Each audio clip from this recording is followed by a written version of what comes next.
Okay, let's start the workshop for day 2. I guess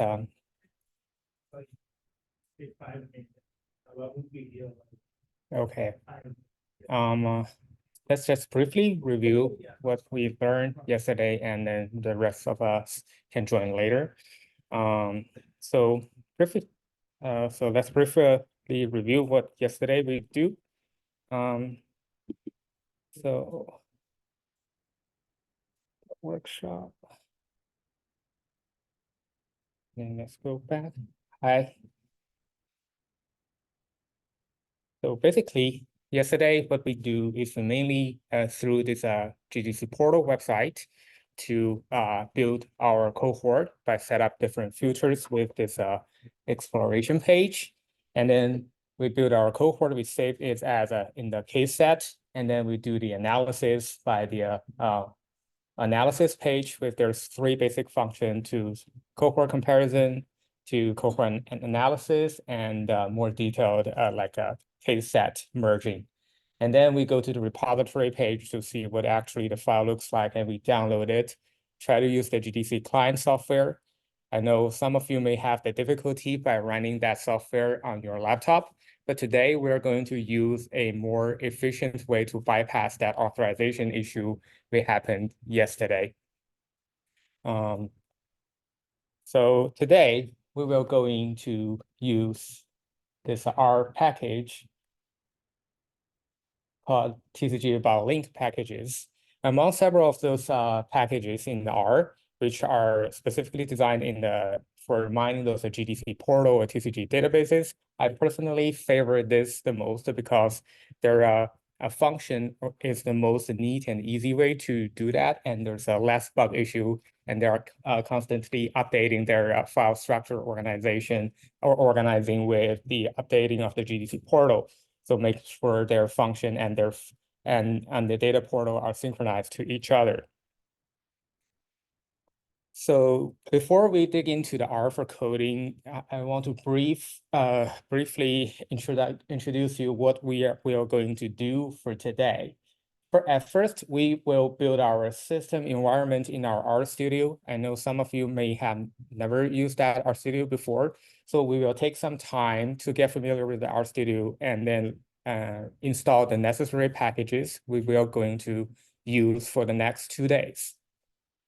After we successfully set up this system environment, I will show you all 2 examples of how to mine the data sets of our interest into the laptop and then load into the R system. The first example, we will use a project from the TCGA read cohort, which is for rectum adenocarcinoma cohort. It is a not very large size of the data, but it has enough data to run on our laptop to show some global statistical calculation between different samples. It's around 200 or 160-ish sample size. And we will retrieve for several cases of the somatic mutation databases as example, and then we'll load them into R. And then after that, we'll use a tandem downstream data analysis package called Math Tools, which is specifically designed to analyze those post-analysis, the mutational files, which is in this so-called math format, and then do some basic analysis of these mutational data sets. For the second case, we will learn how to retrieve all of the transcriptomic data sets from this TCGA read cohorts. We focus on the mRNA transcriptional counts. We will build the query to retrieve all the transcriptional counts from that query, and then we'll load them all into the R for the entire cohort. So this is actually a functioning, when you do the scientific research, this could be the example for actually data cohort that can actually do in the when you're doing the science. So it's not just a small case set. So it's a real cohort for real data sets of the patients. And then after we retrieve these medium-sized cohorts of the data sets, we'll load into R and perform a downstream called a differential expression analysis. If you have take that workshop number 5 for RNA-seq analysis, this will be maybe the similar pipeline they will introduce you, which is called the DSeq2 package. It's a very good and standardized data analysis packages now for bulk RNA-seq, and for some of the cases for single-cell RNA-seq as well, to call the differential gene expression.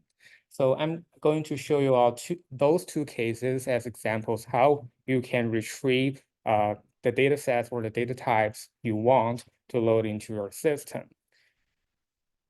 So do we have any questions about this? Okay, no, if no more questions, and let's begin. The TCGA BioLink packages is published in the year of 2015. It's even before that the GDC data portal came online. And they have a fully detailed introduction page and a tutorial page. You can find those more functions, or there's have some analysis pipelines, or they are keep updating their retrievable data formats. You can find full of their updates through this link onto their website.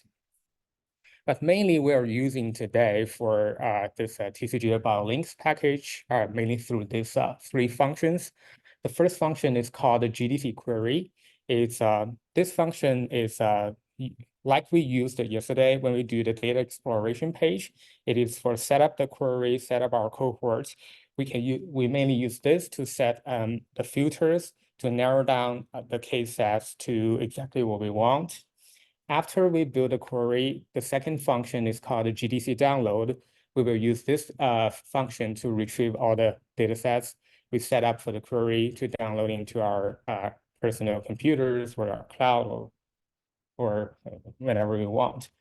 And then the third function is called the GDC prepare. This is the function to prepare your retrieve the data sets into our studio or our system for downstream data analysis. So the cool thing about this prepare function is irrelevant of different data types, such as if you're a mutational data type or transcriptomic data types or DNA methylational data type. Their formats are different, but this unique function can get rid of that very tedious format transformation, such as a TSV to a CSV. This function will overcome all the drawbacks that we were faced yesterday when we were trying to manually download the raw files. This will directly load the downloaded files whenever the format into our system, and we will see how neat it will be to load into the system later on. So, okay, here is the link to for all of the necessary packages we will going to install, and then let's open our RStudios and install them one by one.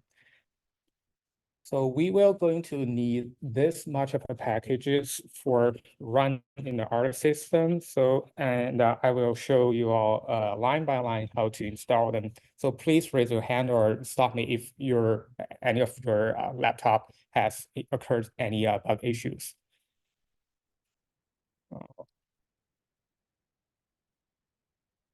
Okay. I'm going to reopen the RStudio.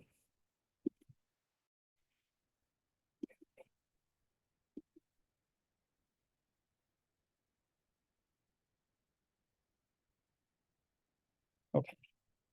Okay, I assume all of you have installed this RStudio and it's properly functioning on your laptops, right? Okay. And the code for today and tomorrow is fully written down and I shared on the GitHub. But I strongly recommend you to type and code with me. So this is basically a process called instructor guided coding. It's a very good practice for you when you actually doing your research. This will be the procedure for you to actually code for generating the results that you want. So I'm going to create a new R script. And then the first thing for us is to install necessary packages. I'm going to use, this is my personal habit. I like to use like a hashtag to announce myself. This is the portion of the code for my coding. So the first step of us is to install necessary packages. And if you haven't installed any of the packages on your R systems before, you may want to install the first packages from CRAN. It's called Biomanager, which is a package that we use to install other packages. So in the future, if you want to install more advanced packages, you can always try to install it in this way. And so the first package we will install is called this install packages function. And it's automatic prompt out. You can type several characters. If the function is unique, you can just press the tab button on your keyboard and it automatically prompts out. And then inside that, you can quote that for a single quote or double quote, it doesn't matter. And then type bio C manager.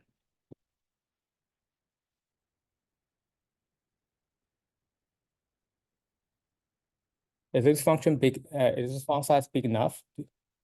Or do you want to make it more bigger? It's fine. Okay. And let's run this code by Control and Enter. As you'll see for this console page, it's automatically installed a package. And since I have installed it before, it says probably the download package and somewhere. And then as long as if there's no bug issue, it should be fine.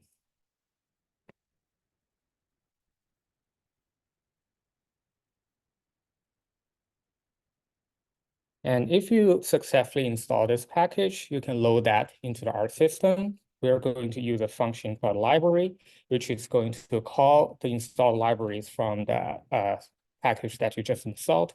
And then we can just type that function we installed called Biomanager. As you all see here, if the package has been successfully installed, so it shows for several indentations. And then I can run that. And then it's successfully loaded in my R system.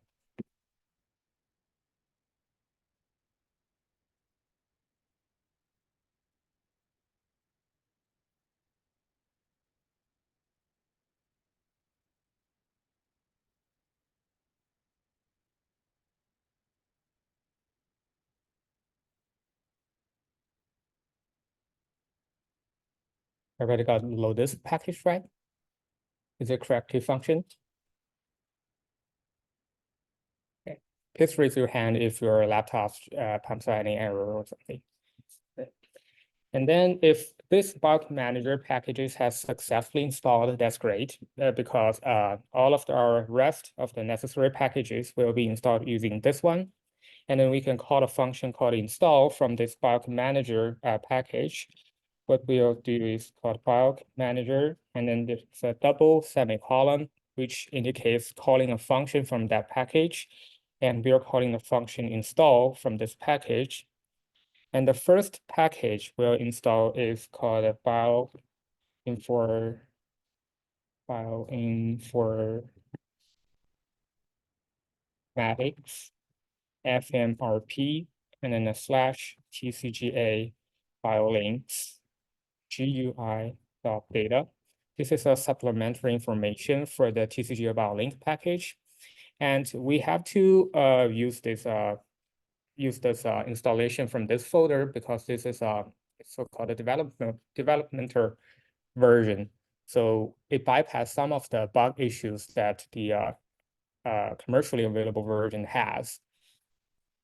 So let's install this package.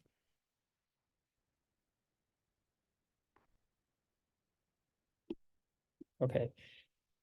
In my prompt, if it pops out a issue for asking if you want to update the existing package on your system, you can simply say no on here on the console, and then enter.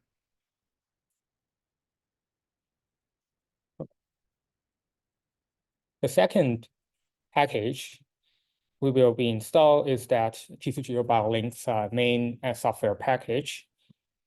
So Biomanager install. This one is called Bioinformatics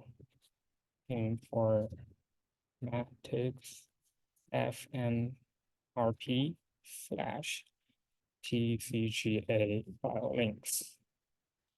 Okay, yes. So,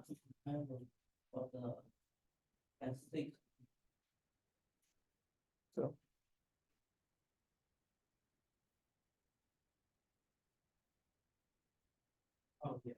So if somebody sees this package remote needs to be installed prior to the TCGA file links package, it's because your laptop needs that so-called package called remote. So what we do is before we install this TCGA file links package, we install that remotes package. For some of the laptop, it'll generate this issue, but that's before this bioinformatics package. Let's install another called about manager install package called remotes.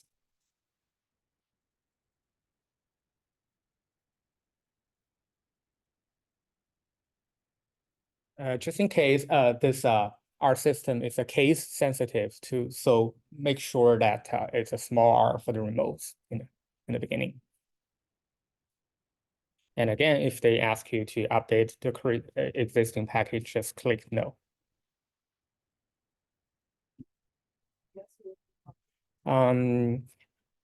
It'll try to update, but for some of the newer version of their packages, it'll conflict with several functions with our current existing ones, and it might not successfully update it.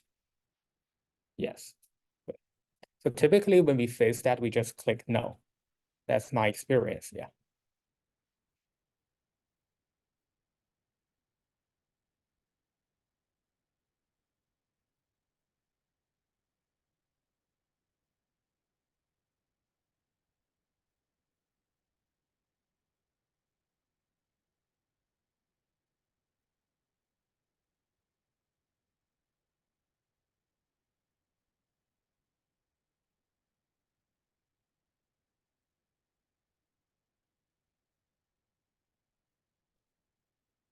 So can everybody install this package? No? I understand. It says your package has already existed.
If somebody still cannot install this remote function, probably it's because this remote is not in the repository of the Bioinformatics manager. So you can change another function to install this package by just install .packages from remotes.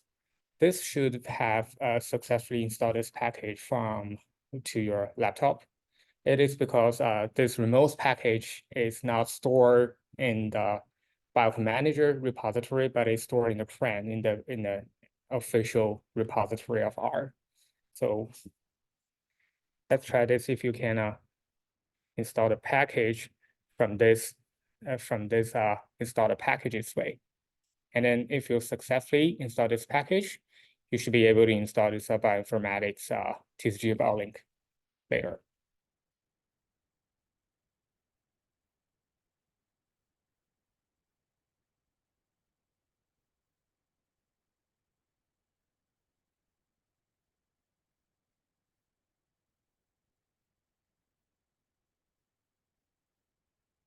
Yes. For that, everything else we're trying to do with that one, it's giving me unread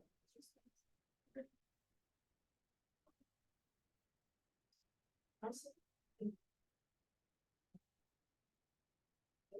Yeah, this question.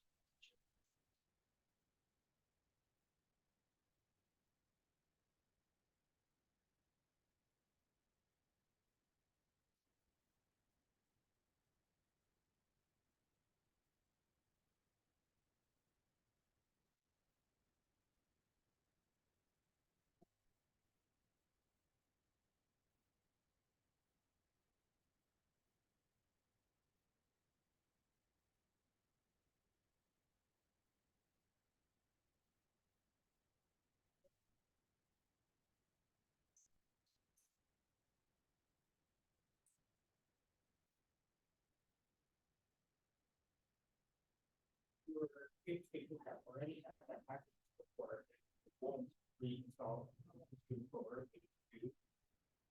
and you can try to install it.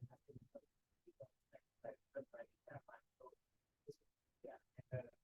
If you want to run a single line of code on your MacBook, you can just move your mouse cursor to that line and then hit Control and Enter. They are run that single line. If I press run, will it run all of it? Typically, they run all. Okay. So if I press run, like it should only. Yeah.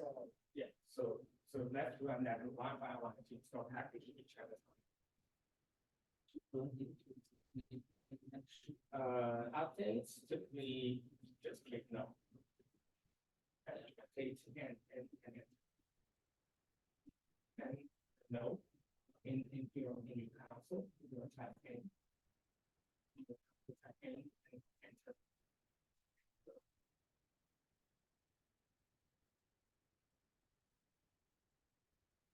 So does everyone successfully install this TCGA BioLinks to A data?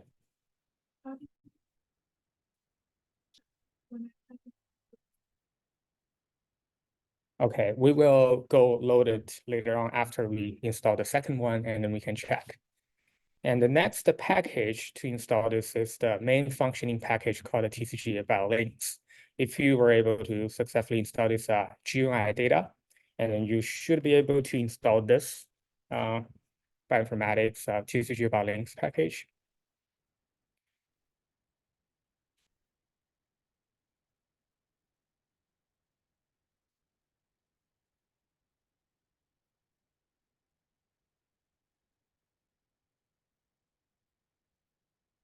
And as you all see here, it says some of the update of their functions has continued to update my current existing package, and install this package like maybe a week ago, and now they have more updates. So they update their function pretty frequently.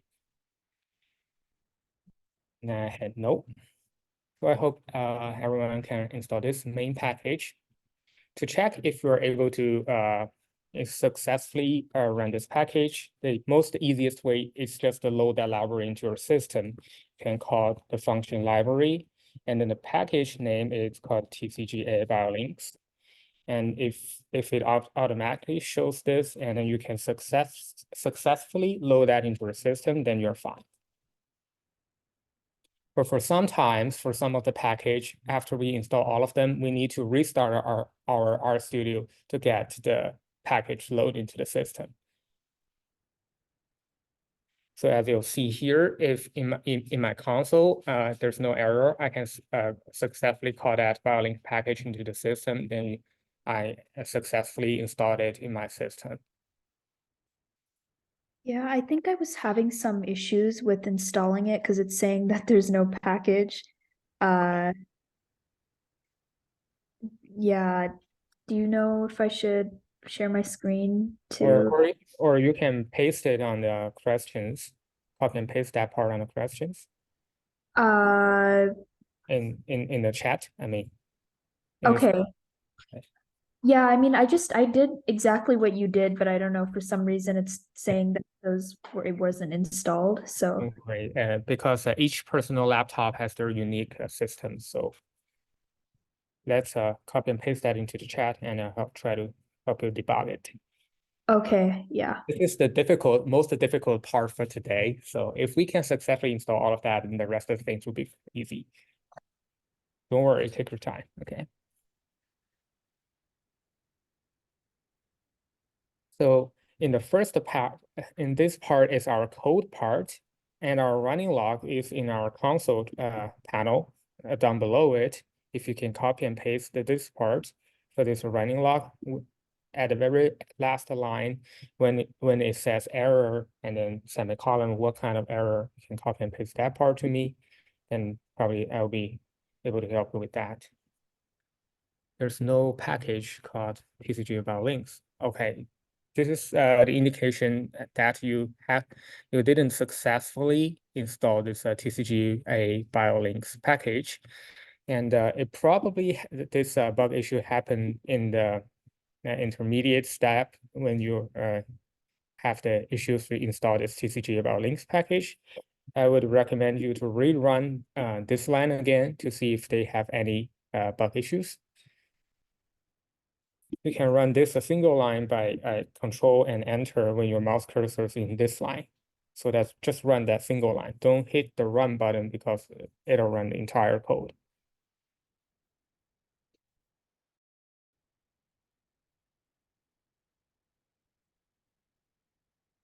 Yeah, let me just run that really quick and then I'll tell you what it says. I can just copy and paste it and then put it into the console. That also works, right? I mean, Yes. yeah. Um, all right, so I'll copy and paste what it said after I put that in. Okay.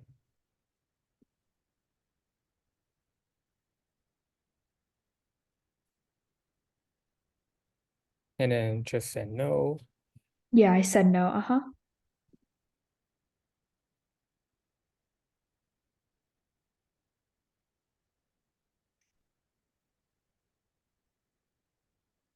Yeah, what should I do next?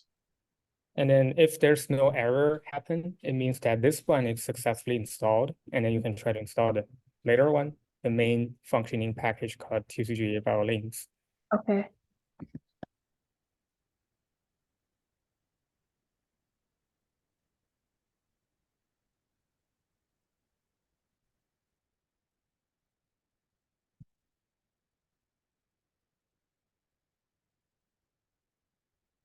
All right, it's saying, here, I'll copy and paste it again.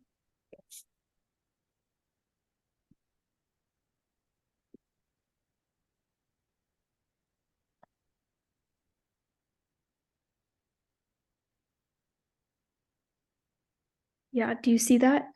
Okay, I saw that.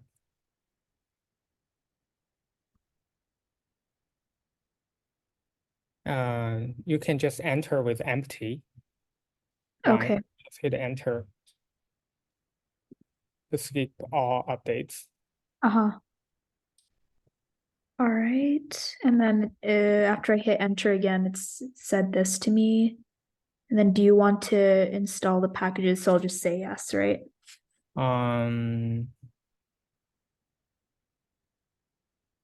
Yes. Okay. Is I think yes. Is anybody else facing the same error as she does? No. So the rest of you have successfully installed these packages. Okay. So okay. Amita, Yeah. why don't you let your computer keep running and we will install another one. Sounds good. Okay. So if everybody else have successfully installed this one, and then the next package we will going to install is called the tidyverse.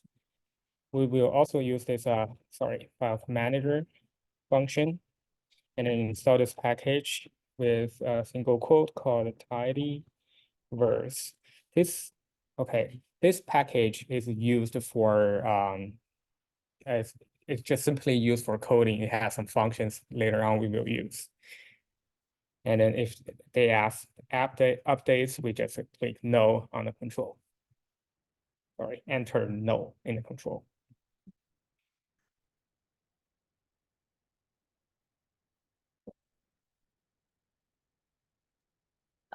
Really quick, for some reason, while it was installing, it told me like, it gave me a pop-up message saying the make command requires the command line developer tools. Would you like to install the tools now?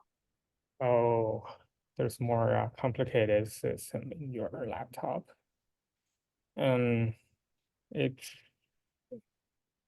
It's making a system environment that your laptop didn't have. May I ask a quick question? What version of your R and R language are you installing? Is it above 4.1? That I'm not sure. This is from I installed this one of the past workshops. How can I check that? You can a quick open the terminal if you run a MacBook, right? Yeah. You can open the terminal like this, Okay. and then type R, capital R, and then space dash dash version. Okay. Shows the current version of your R system running. Okay, yeah, mine is 4.3.2. Okay, it should be fine. It should be fine as long as it's above 4.1.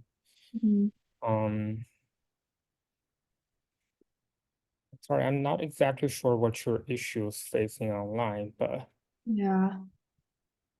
Yeah, that's okay. I don't want to interrupt the class, but I just okay, I will help you out later on after the class to make Sure. sure the program can run.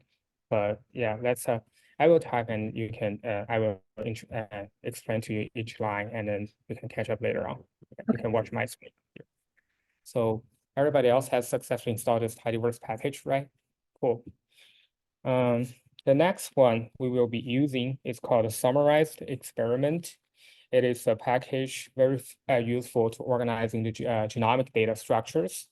So still we use this function install called summarize experiment.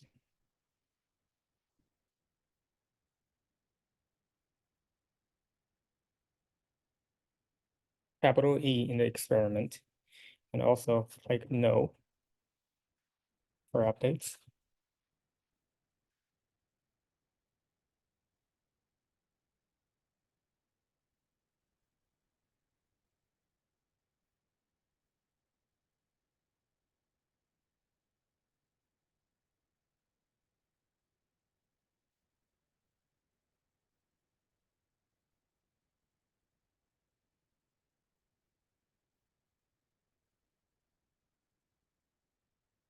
What does it mean when they say packages not installed with a version same access or greater than current? Do they tell me to use course was true?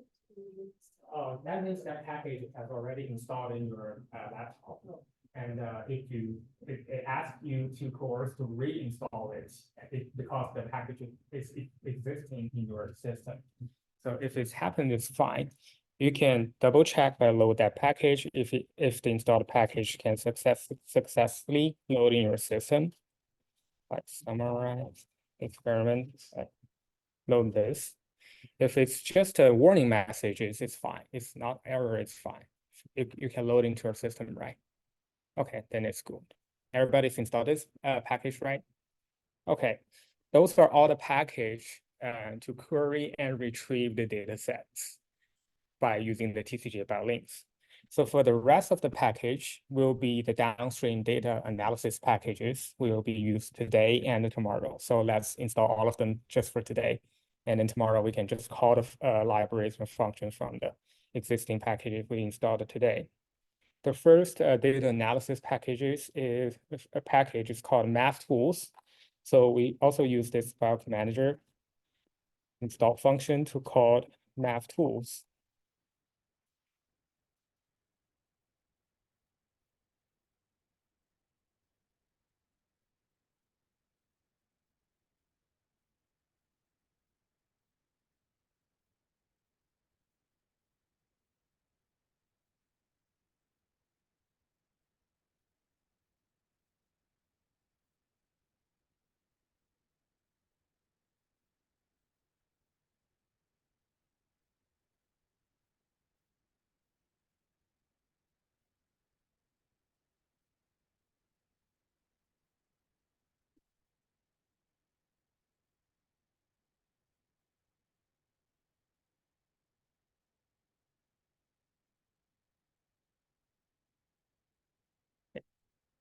Succeed? Awesome. And the second analysis package is called the DEC2. Sorry.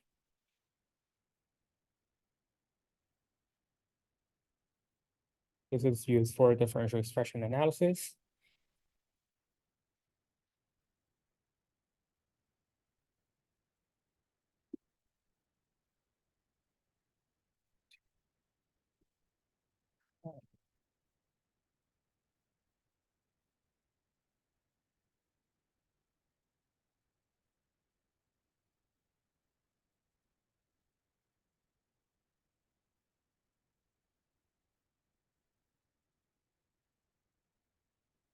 Yes. The third one is called enhanced volcano. This is for plotting the volcano plots after the DEC2 analysis typically. So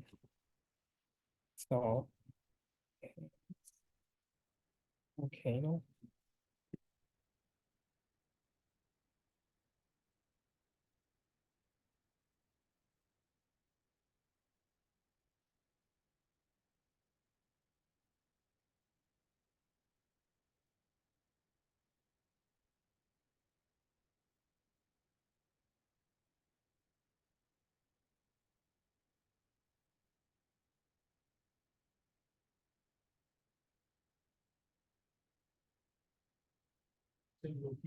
Yeah, volcano. Enhanced volcano.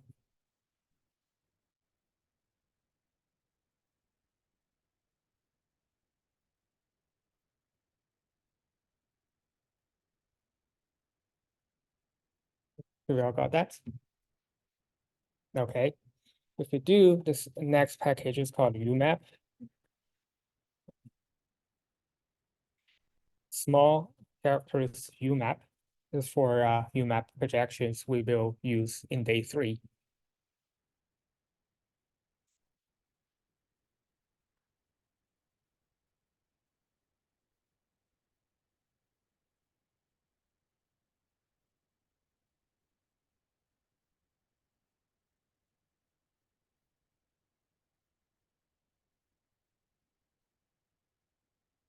And then after the UMAP package, we will need another 2 package for the survival curve drawing and analysis for tomorrow. One package is called survival.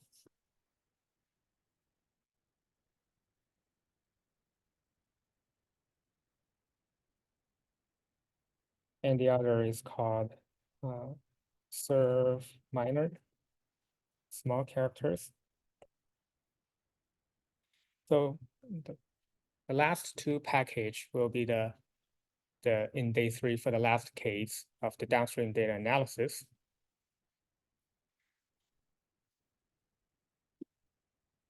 Oh.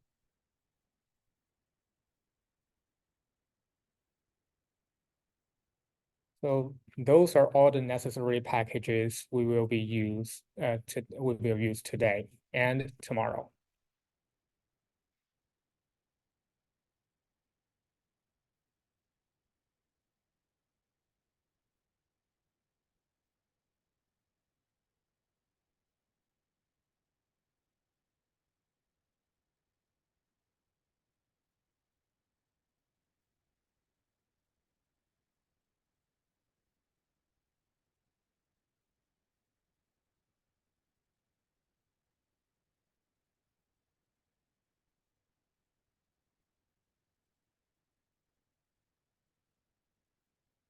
We got that right. Awesome.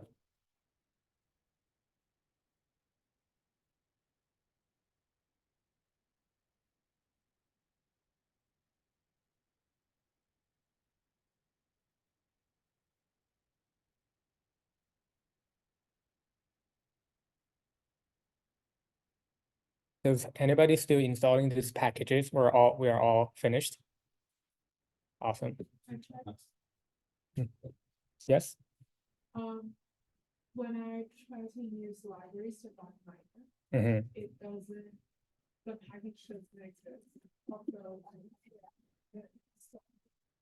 So yes. If in this case, you can restart your RStudio. For some of these packages, after they're successfully installed, you need to restart your RStudio to work. But we won't be using this as sort of minor package for today. We will use that for tomorrow. Okay.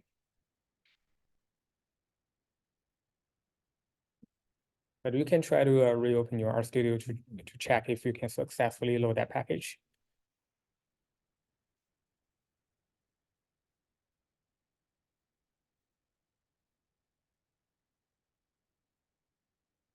Okay, if everybody has successfully installed this package, let's go to the package loading for today. So the next part, we will be load our necessary. Yeah. Typically it automatically load after another derivative packages, such as if you load the DESeq2, you automatically load the ggplot into it. I think that ggplot2 cannot be moved. You can just click no for the update. Yeah. So next step, we'll load our necessary packages for today.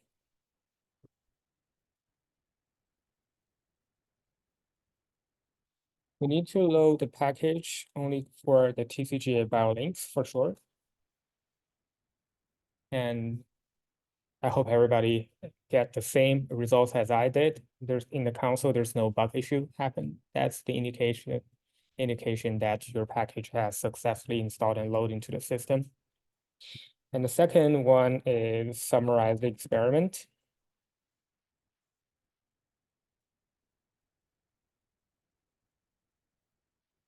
The third one is tidyverse. The tidyverse package is a little bit tricky. It pops out several of this error. It indicates that some of the function is conflict with our current existing packages, but it's fine. We are not going to use these conflict functions in this package. And for some of the rest of the functions, they are compatible, just some of the conflict functions, we're not going to use them. So if it pops out this error, it's fine.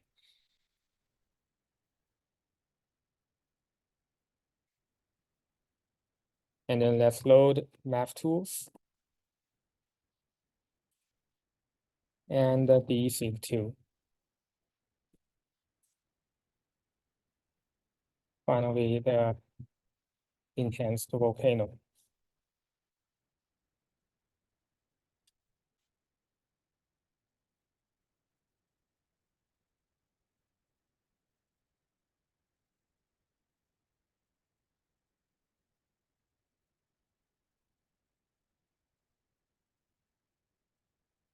Do we have successful load those packages? Okay. Okay, the next step, and every time when we actually start coding, the first thing is set up our working directory. Otherwise, we were not going to be able to find the files that we download or retrieved.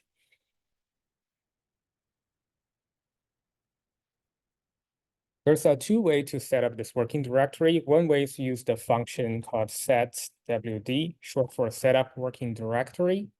And then inside this function, you can copy and paste your path that you want your file and the program to run at which path. For me, I want to run it in this. This is the second result tab is my terminal. This is the same way as I open this terminal, as that terminal window separately. It's built in the RStudio, so I just showing you this way. So I want it to run under this folder of inside my computer, so I can copy and paste this path into this setup working directory, and then I'll run it. For a second way to set up your working directory, there's a way to click the mouse button, click the section, and there's a function called set working directory, and then you can choose your directory manually by your mouse cursor to navigate to the folders you want your programs to run at, your files to be downloaded at. Okay.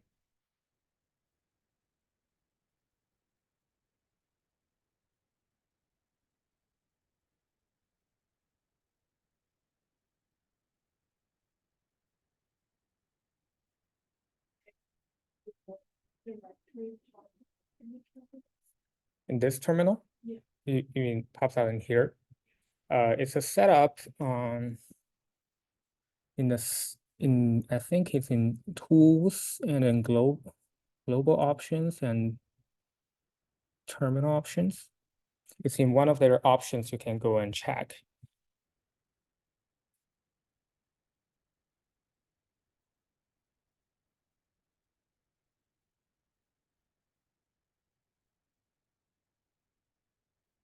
Yeah. Currently I click on all the buttons here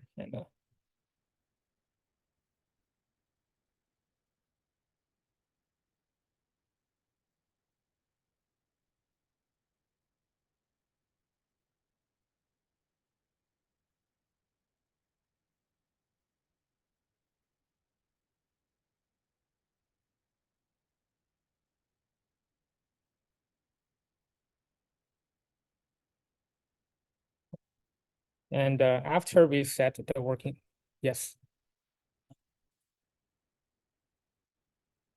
Or you can use the other way to manually click the section and then set working directory, choose the directory manually. Yeah, especially for Windows system, probably is a backslash instead of the original one.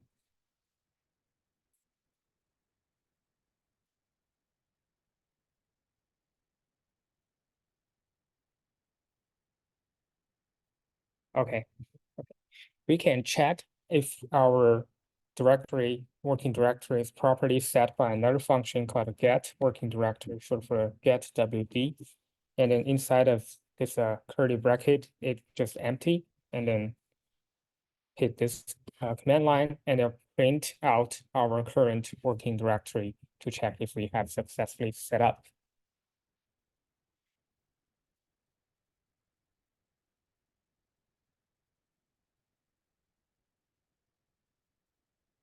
Okay, I hope everybody has doing okay. Okay, we got all this step to finally make it work for the system setup. So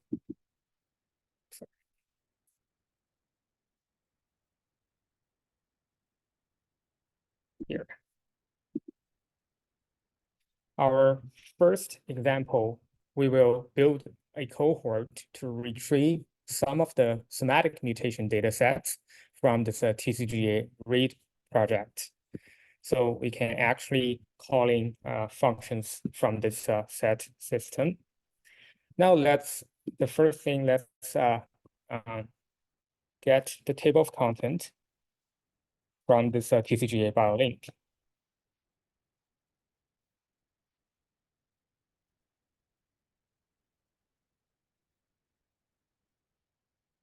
This TCGA biolinks package has several functions that can call a project summary for overall summary of the specific files or cohort summaries that you built. The most universal one is just called a get GDC projects. And it'll print out all of the current existing projects that are recording this platform. And let's nominate this object into a object called a GDC underline project. Make it equals to our function. And you will see under our environment section, there will be a data called GDC project. That's our defined product from this function. We can view this one by under the command line, and we type view our GDC project. And it pops out a second table, shows the entire details of the summary of the project that is recorded in the GDC portal.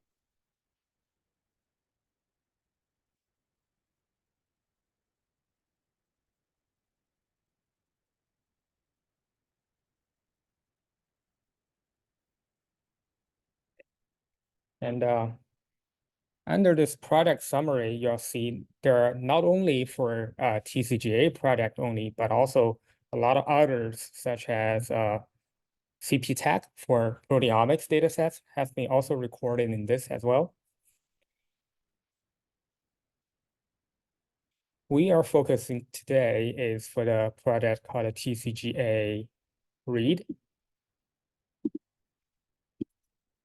So we can copy and paste this one into a new project summary check function called get project summary. In this function, we just single quote our project we want to check.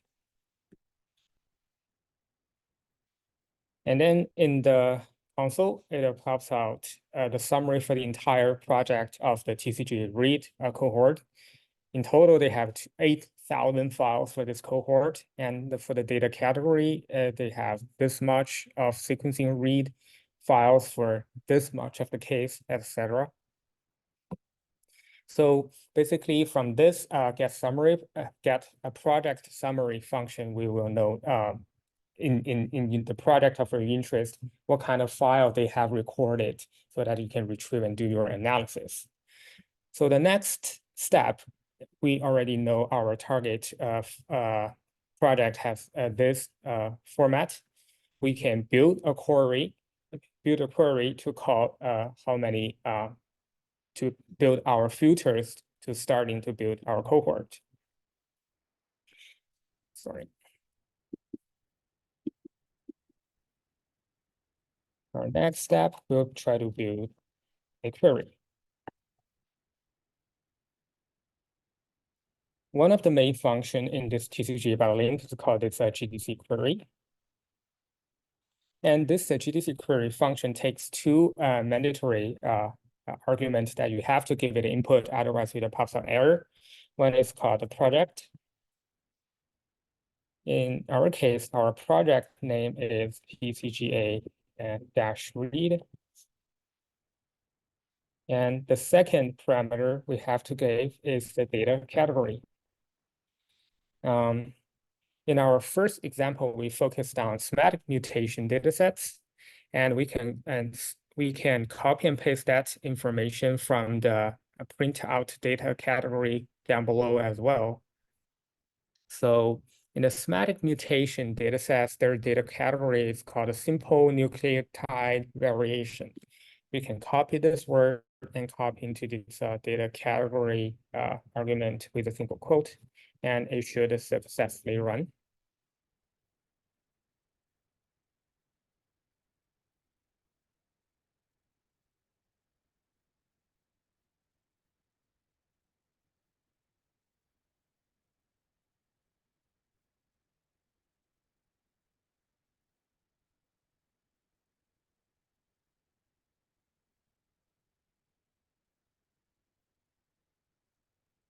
Is everybody's running this as ID?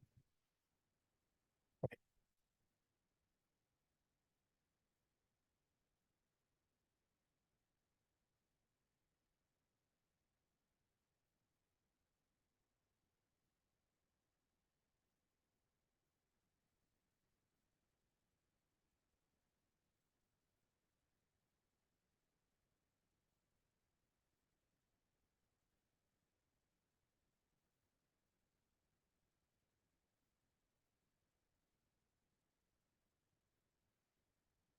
This code may take a while due to the lagging of the internet or something, but as long as it keep running, it's okay. Yeah. Okay. Now it pops out the results. Okay, it's successfully run. It doesn't pop out an error. And if it's not pops out any error, it's great. So we can further nominate it into a new object. Since we focused on the single nucleotide variation, let's nominate an object called SNV underline query, make it equals to our build query and rerun it.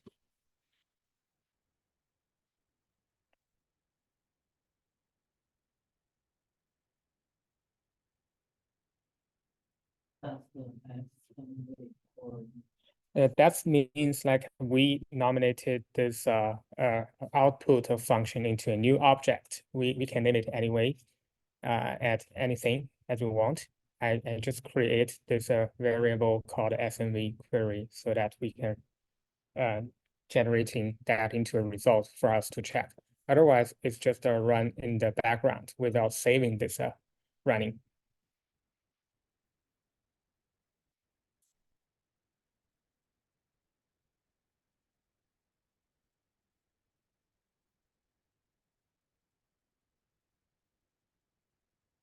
We all have this function successfully run? No? It was taking too long.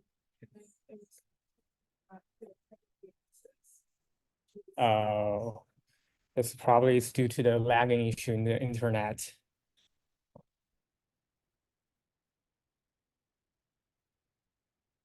And you can try to rerun, or otherwise you can change another Wi-Fi with this username and password. It should be faster Wi-Fi for you to get connected to the portal. Yes.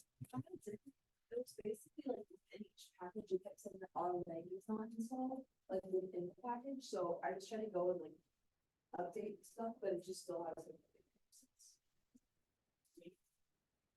I wish it was something really stuff. But basically, when I tried to even like run library, like TCGA links, it would say everything's installed but our link isn't. And we can do it for them for tidy work. I'm just saying that tools and easy things. I thought it was actually really difficult. It said it did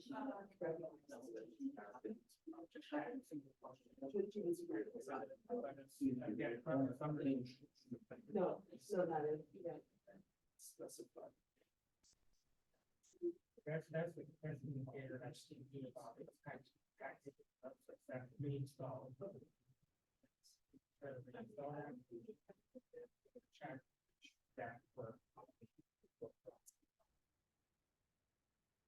Yeah, I think we just like I should have like. or after you install it, you can try to restart it. Yeah. So otherwise, we can use one of the computer companies that has it everyone. Okay, thank you.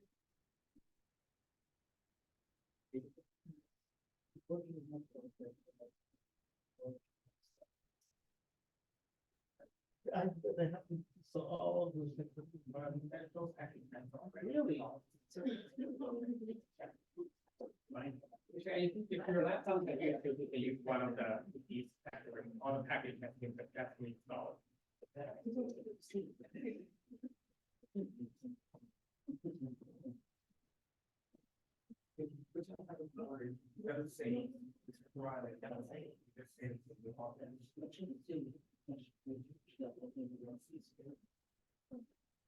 I'll show you later on that one. So yes. Erica says error in get URL. The get URL function fails. That's the connection issue. Yeah, I've been unable to install EC2. That error, and then it's trying to get it directly into the source, and then when it tries to get it directly to the source, another error. If maybe some of the parties that you lagging on the internet, some of them probably the different issues in the laptop.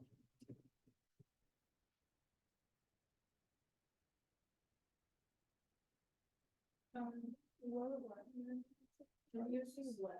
So I'm thinking about switching to Wi-Fi. We can use the Wi-Fi in our workstation access on the wall. There should be much faster Wi-Fi. Let's click the Wi-Fi.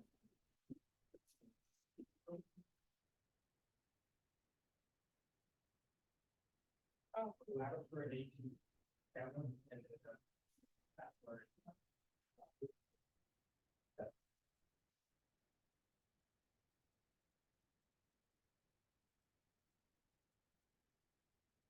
You all have that much of the difficulties running your laptop, you can try to use that PC computer backwards. I adjusted every laptops, so to make sure that code can fully run. For those of whom who have successfully run into this step, and then we saved this query into the new object here, we can go check the results by using another function called get results.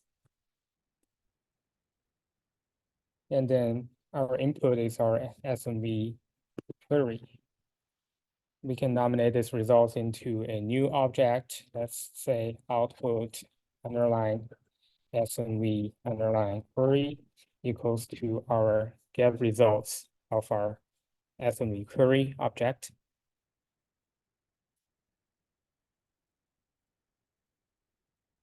Yes.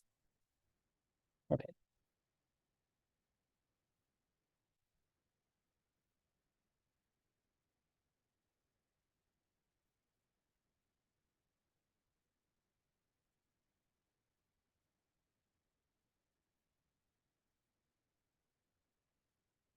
And then we can view the query results by using this command line.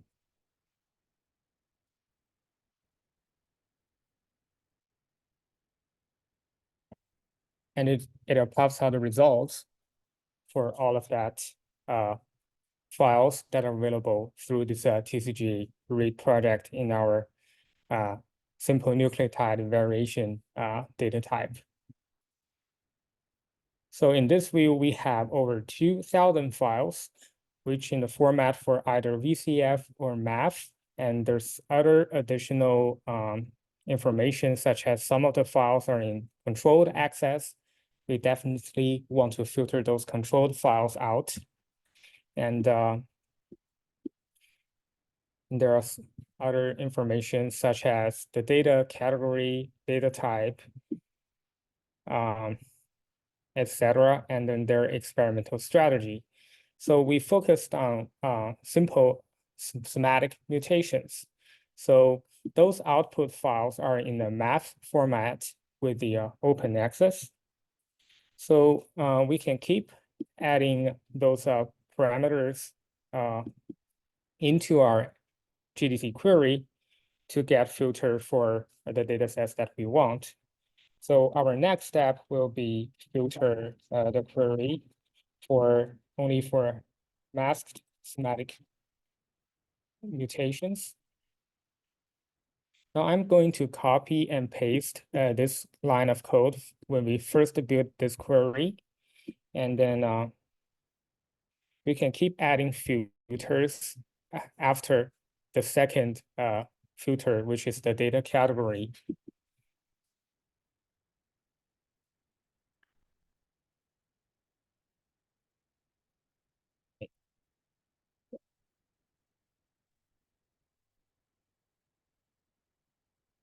The third one we can build the filter, it's called access.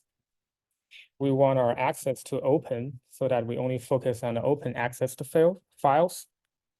And our data category, the data type, we want MAF files.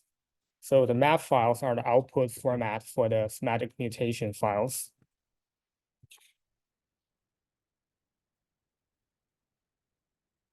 So by running this line, we will get a filter. Oh, sorry. I got an error from the command line says, please set a data type argument for the column harmonize the data above. So which means like I have some typo issues for one of the additional setups that was built.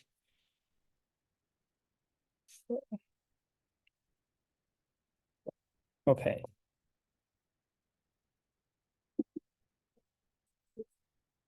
So the access open will set up the parameters for only the files that we have open access. In this output SMV query object for the results we built, in the access column, we have a controlled one and we have a open access one.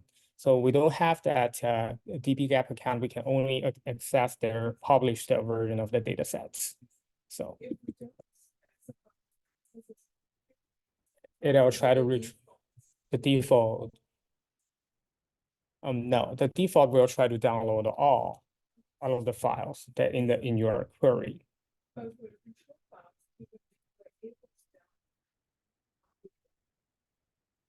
No, we won't be able to download. It pops out indications that some of the file you don't have the access to retrieve. Yeah. I personally have never tried that before. Yeah. So let me copy and paste it and clear this.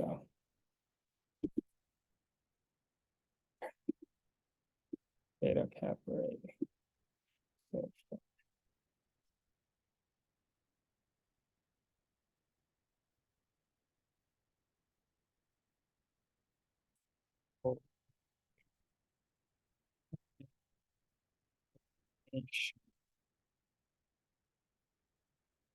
And the access will be open.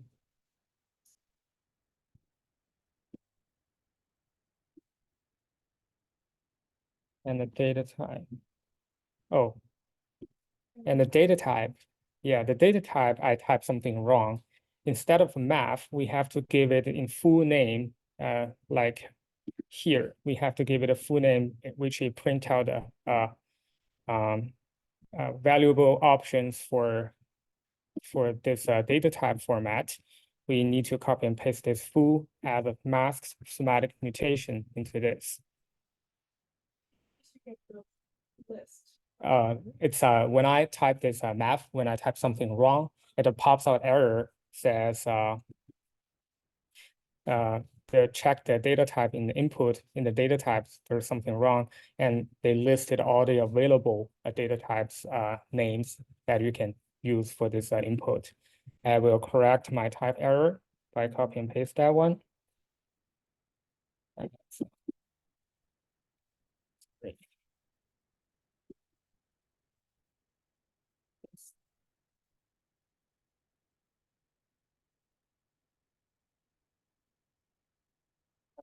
Somatic mutation, and then try to run it again.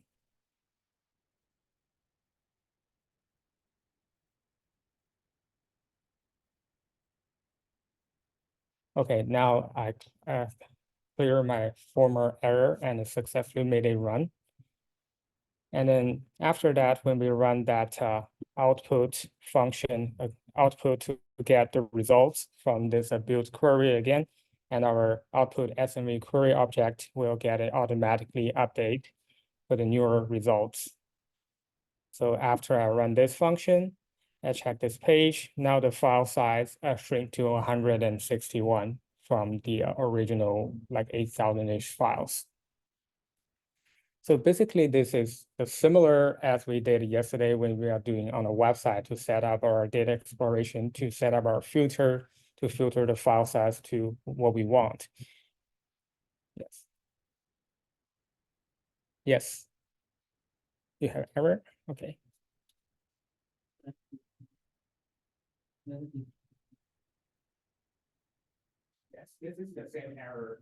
It means like that our input, which I made a typo earlier, instead of the map, these are the available input arguments data category. So the data type.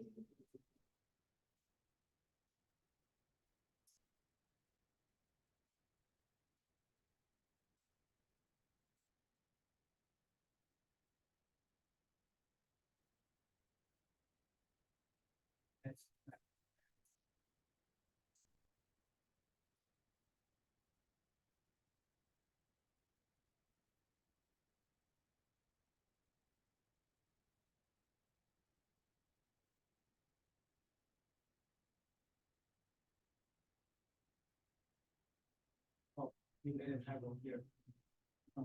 You just high variation. And then the data type we to practice into the past magnification, so then it should be. So most of the issues happen with the typo or error input things.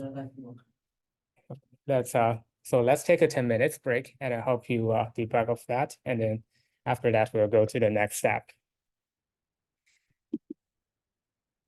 First step. So So I hope most of you has successfully run into this step out put SME query, right? How many of you can successfully generate these results for this? Okay, one, just one. Okay, two, yes. That's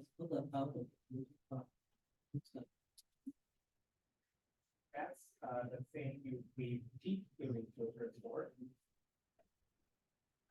in your R. So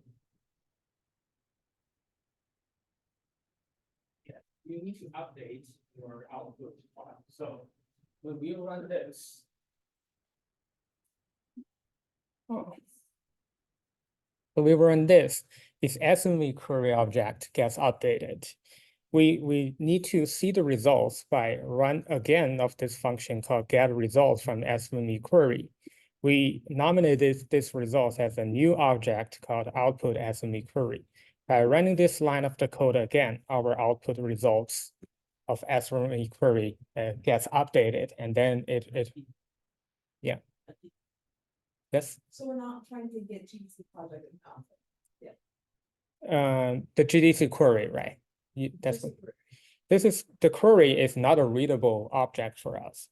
To make it readable, we need to use the function get result from the query so that we can see the results in this table that it's human readable. But we should be making any output that would make GDC project, right?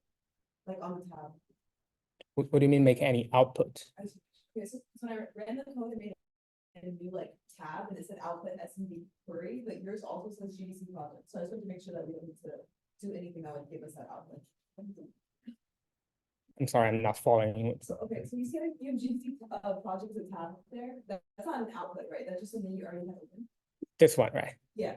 Yeah, this is the function to generate a argument or a variable from the GDC that we set up this filter. But this filter results is not readable. If we view this, we will see SMV query object, we will see something like this. So if we want to view this, we will need to run another function from this SMV query object, get results. From this get results, our input is our last step's output.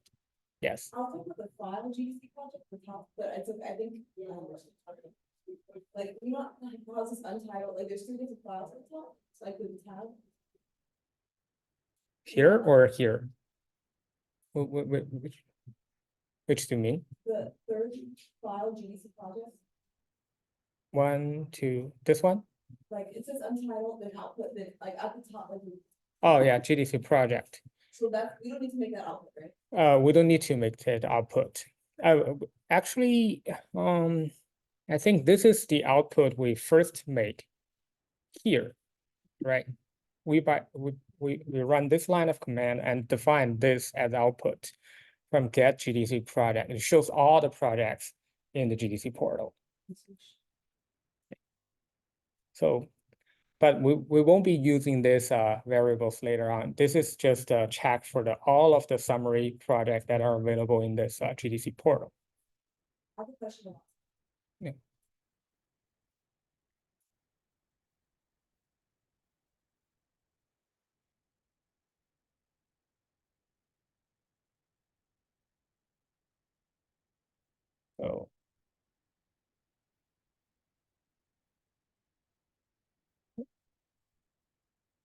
So by seeing this result tab, we will notice there's a so-called UUID from the case ID that we saw yesterday when we manually download the file. And they have automatically synchronized with actually the TCGA barcode for each patient so that we don't need to manually download several different files, merge them together. This is the function for this BioLink package. They did it for us. So what we are going to do is we updating this SME query object to only such as we only focus on top 5 files of that, but so we don't need to download all of the cohorts to just as an example. And there's another filter called barcode. so that we can specify which patient we want to retrieve from this existing query. So I am going to copy the first 5 of the cases barcode. So I can triple click on each of the case and then Command C to copy that into the barcode one. And if we want to copy multiple cases, we want to use a combine function called C inside this. And then we copy and paste each barcode.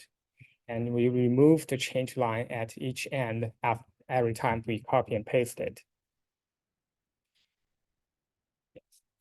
So we copy and paste it from here, from the second output results one.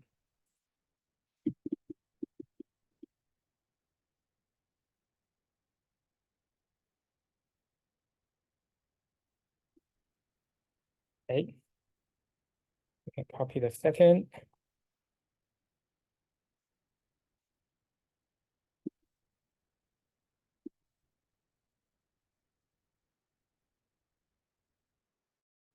Third.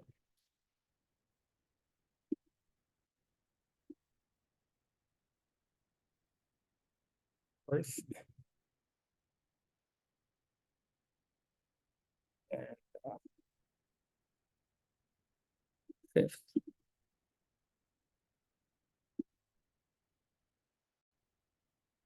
Okay. So you may notice this is like each of the patient has 2 cases of the TCGA barcode on each of the result file. This is because when they do the somatic mutation calculation or they do the downstream data analysis, they need a control sample versus a cancer sample to filter out one case of the map file as a result. As we are calling the barcode for each samples, we are calling 2 pairs of barcode from the same patient for cancer versus control. So we can use this barcode filter in the GDT query object to further filter out the selected cases that we are interested in based on this TCGA barcode. I just randomly picked several cases. You can pick any lines you want. I'm just showing you as an illustration of we can specifically target several of the cases that we are interested in. Yes. Any case doesn't make any difference. Yeah. And when we, yes, you can pick 2. Yes. And then after we pick this and keep running, and then when we run the other line of the code, get results from the SMV query. And then when we look at the output of SMV query object, we'll see that this object is filter out only the selected cases that are interested in.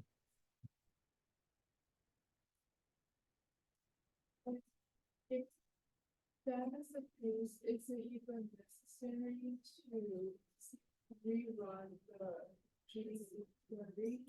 Because we already have the output file there. Yes. Select the rows. Or you can create a no, in this as GDT query, you have to rerun it every time to get a new filter set up. So you build a filter from the cloud, you give it a new filter, and then you search from the cloud base of the datasets. And each time we build up the query, we have to rerun the GDT query again. Yeah. Well, I guess my question is, because for this one, you're just making the filter narrower. Yes.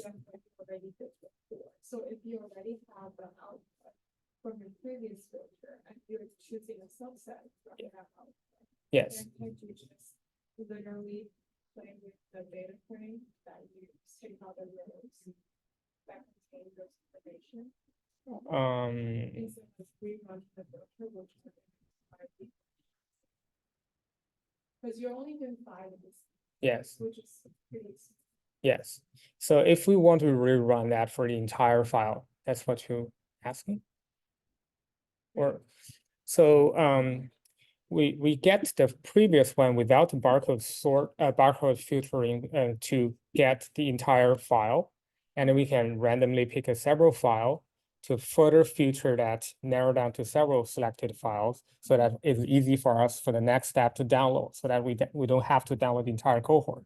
But in your analysis, if you're interested in the entire cohort, we definitely don't necessarily need this barcode filter. We can just go to the next step, GDC download, to download the entire files. Well, that's not really what. Is that earlier in your output and SFP where you have like 1,000 Yes, cases, yes, and you just want, let's say you are only interested in 5. mhm, The SMB query, the output, it's in a data frame format. yes, So basically an Excel sheets. yes. You can just manually pick the rows, right, instead of rewriting them. But in the SME, you can manually pick the rows by giving it another filter called a barcode. But if you want to build it into another query object, which this query object, you have to rerun this query function again. And each and every time you run this query function, you'll search for the entire product online. Yes. So I cannot subset a query object from existing query. At least it's not very easy to do, because you have to into this so-called S4 object and then do the subselection. Yeah. Yes. This get results function is to transfer this abnormal data format into a readable data format. So the output is not connected to the query anymore. It's a new object. Yeah.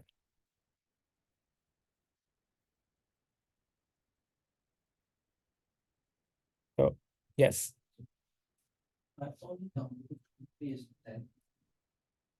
Yeah, you can download several. I'm just showing the top 5 and it. I import the file, but only downloaded that. To data. That's probably because one of your filters you haven't filtered out. Yeah. Control the data access. Such as you can give a look at your SMB query object. Okay. And then first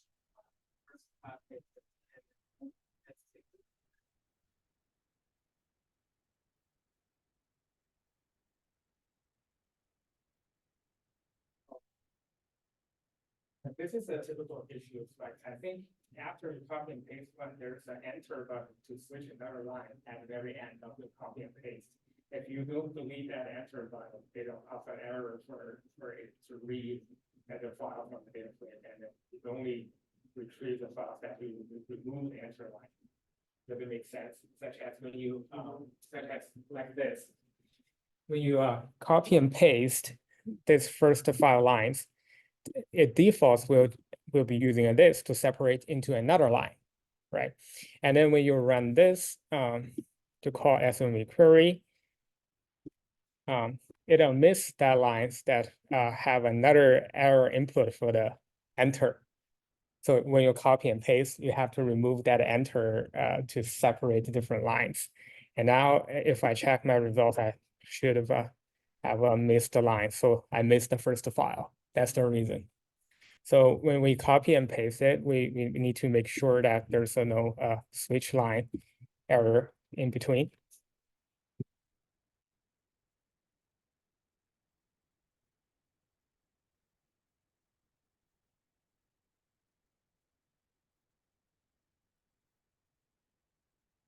Okay, and then I updated, there's the missing files exist here. Does it make sense?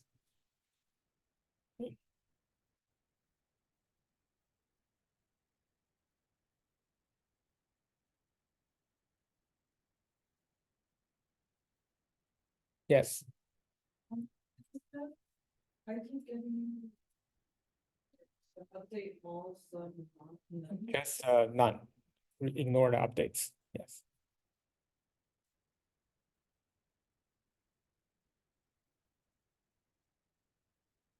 Okay. So this is how we typically build a query from the GDC portal, which is the first part of using this data portal. Now the second part, to retrieve the data, it'll be easier. We can just simply type the function called GDC download. So the next part is called retrieve datasets. We can just type the second function called GDC download, and then the input will be the query that we built earlier, which called SMV query.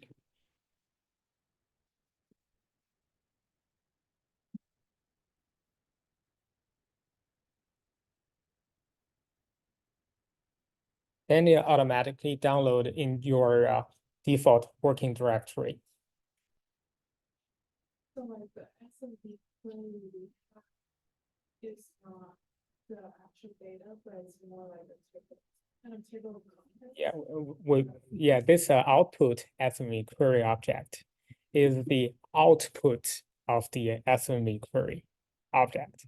So this SMV query object is a so-called S4 data format, but it can be used as an input for the further functions of this TCGA biolink. It's not human readable. If we want to transfer this object to a human readable results, we need to run this get result function and then nominate this as a new object as an output of SMV query. So that's the data frame. Sorry for the confusion about this.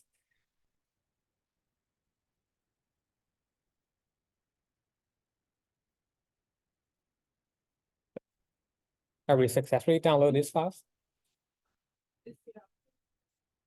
Yes, if your SME query, you only pick up 3 files, that'll only download 3 files. I pick up 5, it downloads 5. Just how many files in your query in this SME query object you select, it'll download. Okay. Okay. Okay, let's go to the terminal to take a look at a file. Now I'm going to enlarge this. My terminal is in my current working directory. I'm in the Mac system, so I can use the Linux-based command line. When I type ls, which lists all the files in this folder, there will be a specific folder called the GDC data, which actually all of your TCGA biolink download files will be in this folder. When we go into this folder and then show the files inside this folder, there will be another folder specified our programs, projects, data type, etc.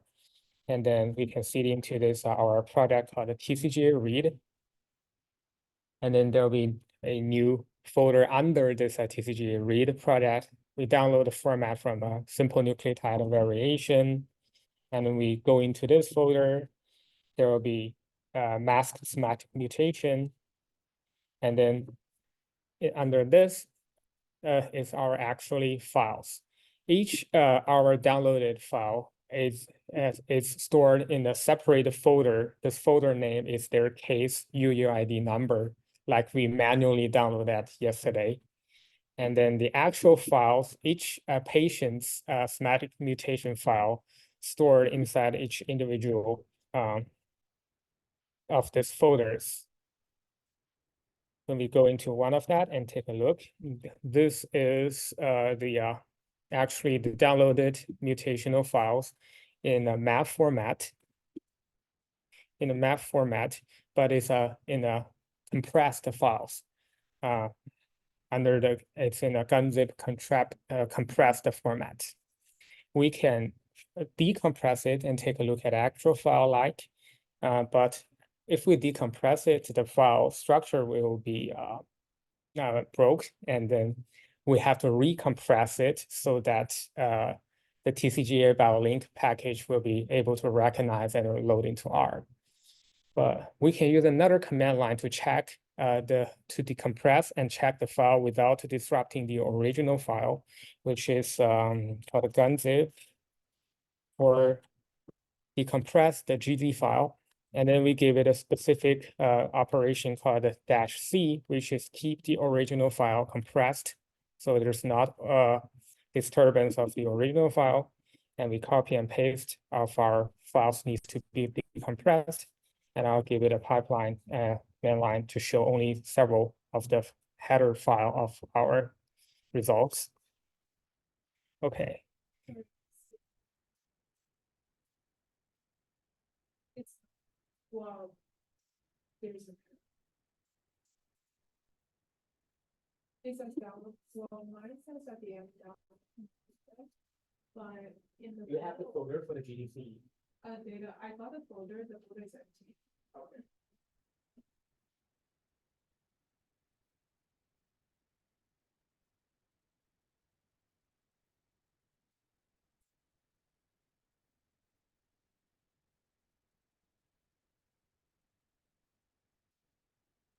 What about you going to Um,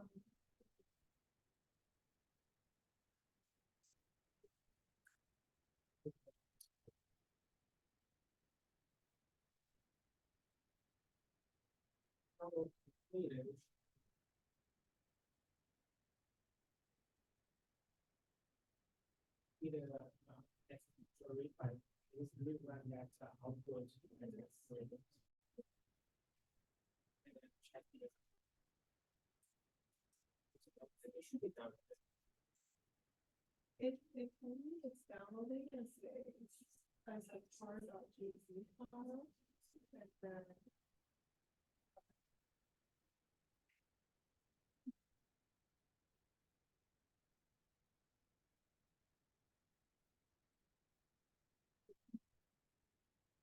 Let's probably load it for the next step to see if our studio can be able to load your download file. Yeah.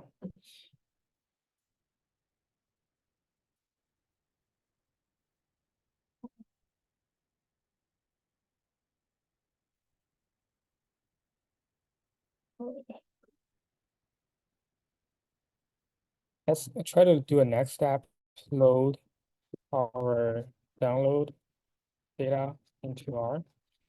And then we can try to load it into the TCGA link, our package. If we can successfully load, probably it's due to our Windows system. It's deeper from MacBook. We can create a new object called a GDC prepare. Sorry. There's a new function called GDC prepare. And then we can input our SME query and then nominate it as a new object that's called it map, and then run it. If you were able to run this command line, it means that your files has been successfully downloaded and stored in somewhere of your computer, because I'm sorry, I'm not a Windows system user. Probably you have to go to the Windows and then load it.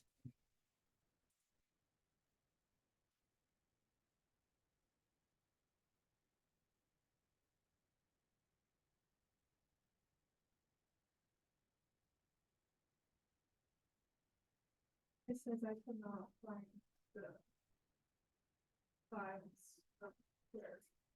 Oh.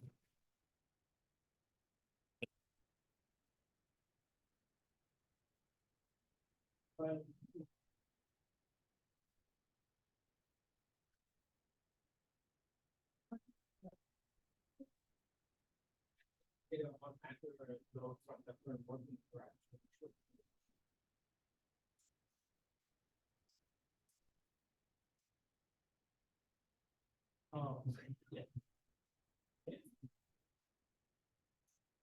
Oh, yeah. This is the issue.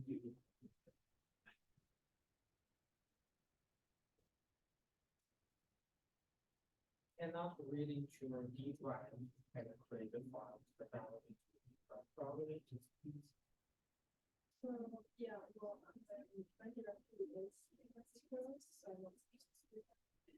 no, I don't think so. I think it's still is the authorization if you don't have authorized.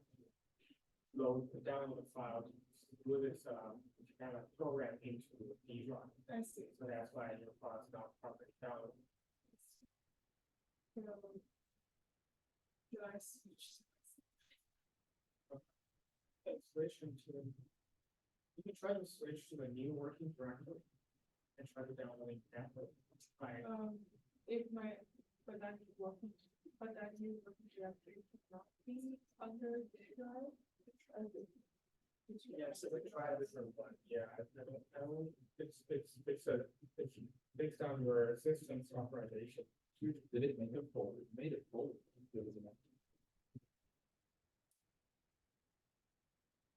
That's how it works. Okay. So just. So as Windows system user, that C drive is your default drive. You don't have the authorization to load into others, so it can only load your. But Yeah. it's not loading into a folder that belongs to it. Yes, that's fine. I just can't go directly under. You have to go. Into a specific folder under that.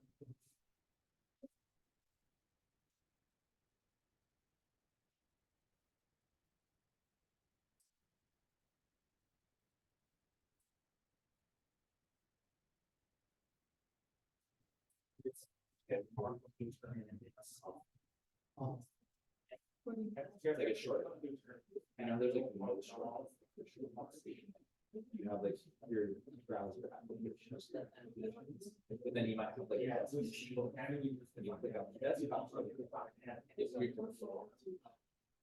the like one. I'm just curious, you know, like I bet it's under your C drive. And the D drive has the short. Everything's good. I only see it.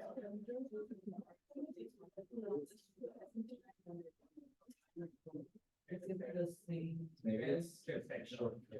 Just run that line by line and people allow to see. Yeah, that's right.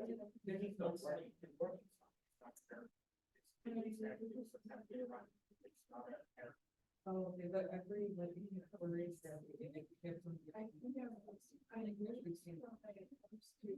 though it's over.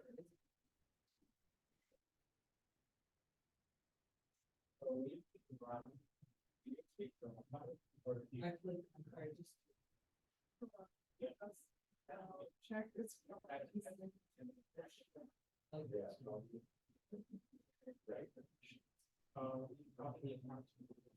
that's why the folders. One of them.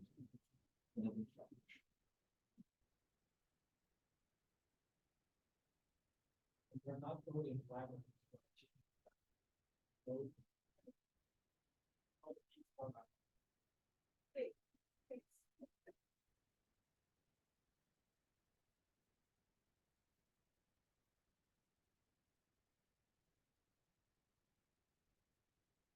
Okay, are we good? So let's keep going for the next part. So by running this command line, we've successfully load our downloaded file into the TCGA BioLink system. We nominated it as a new object called a map. We can click this map object or type of view, and it shows the same thing. It'll show a second as this matrix or data frame format, which records all of the mutational informations for those 5 cases. So we have 300 entries, which means 300 genes are in total for these 5 cases have mutated.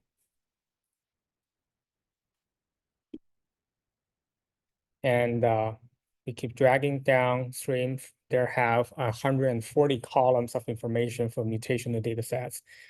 And they have the barcode information, and they have the mutational type informations. Also, for some of them, they have like the mutational site and the numbers. All of this information that you can find is in this data format. So what we are going to do next, we will integrate a downstream data analysis package math tools to visualize these mutational data sets. So our next step is visualize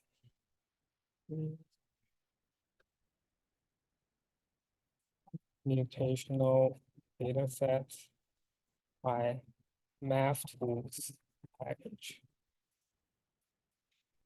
So to load this data sets into the math tools package, the math tools package has a unique format function that differ from the TCGA biolinks package input function. So we need to transfer this math format into a compatible format that can be recognized by the math tools. So we will use a function from the math tools package called read.math. This is a function that math tools take inputs. So it takes a argument math. And in this case, the argument math is actually our variant called math. They're the same name, but actually they are the different things. One is our input argument, another is our variable. And then let's define it as new object, not math, but math tools math. This probably will be easy for us to differ those two objects.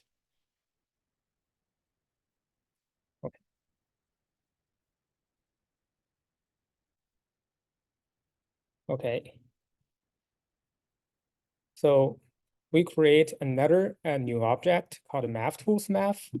And then this math tools math is a S4 object. It's not a human readable than the original one. So if we transfer the format from this TCGA biolinks input into the math tools formats readable object, now we can use this to visualize for some of their functions that the math tools package has, such as they have a function called a get sample summary.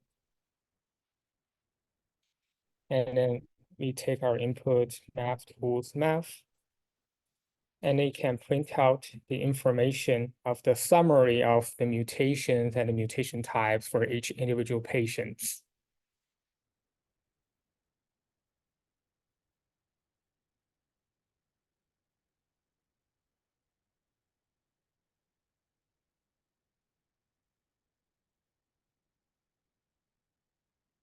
Yes, and I'm going to enlarge that.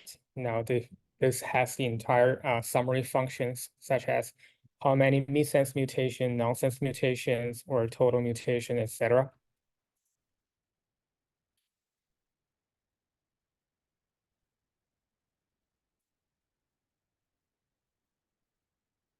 And also under the math tools package, has several plot functions to visualize this data sets vividly.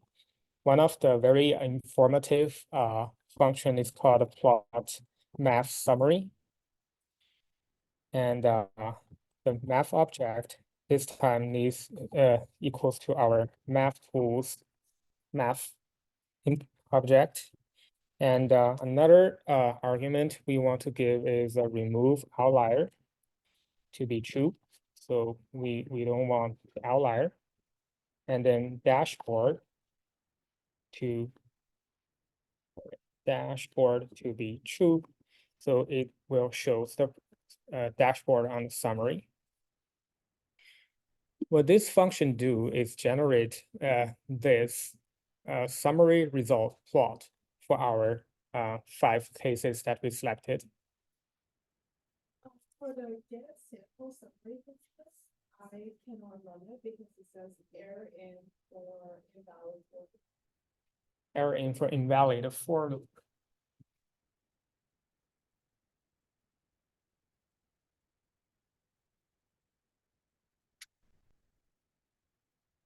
Okay, so definitely load that into the yeah. not fine. It's not. What should my directory? My current directory is the folder, I'm going to get it to the GDC folder.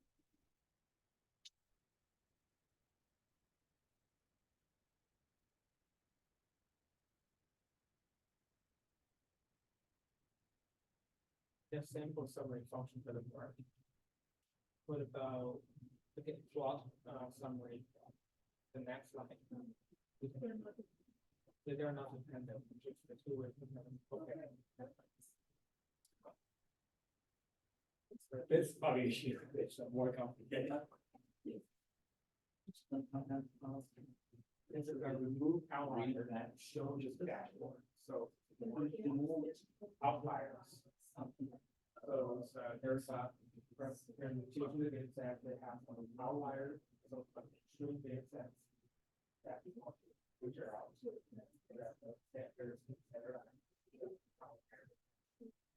So in three data sets, the existing file, those are called outliers.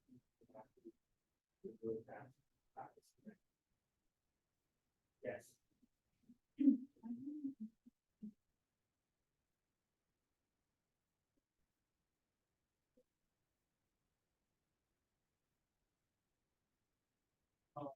This is happen to be changed to your working directory, your patent. You can set this working directory by this command line or make the section of it. And there's a set working directory, there's a choice directory.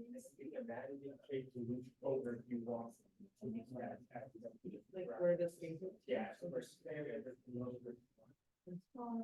matter where, like, desktop is one here? Whichever you want.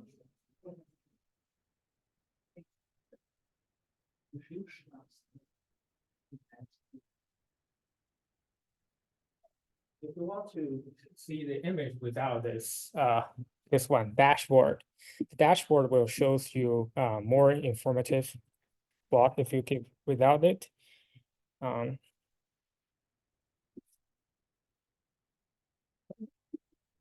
I guess it's the same in this case. The dashboard default setting, I think, is a false.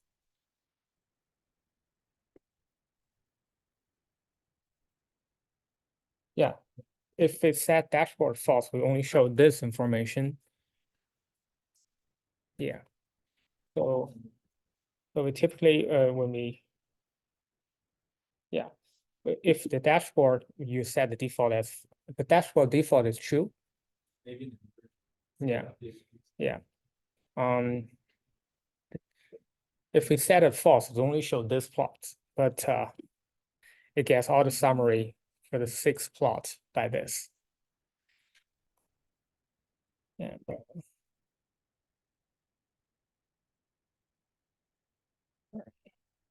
Here. Let me enlarge it a little bit. So what this plot, summary plot generates the information is like the total number of mutations for each type in these 5 cases. How many of them are missense mutation, nonsense mutation, and how many number are single nucleotide polymorphism, those indels, deletions, and mutation from A to G, the base changes, those summary informations.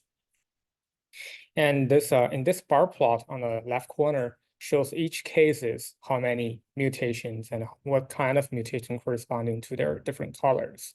So for example, if you have the entire 200 case of samples, this will be like a histogram with 200 columns to show the overall summary.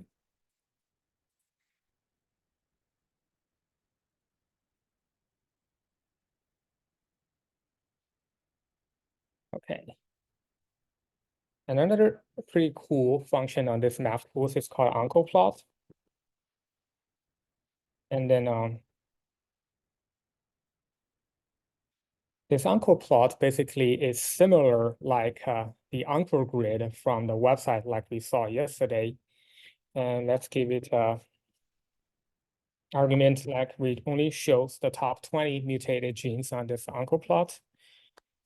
It generates something like this.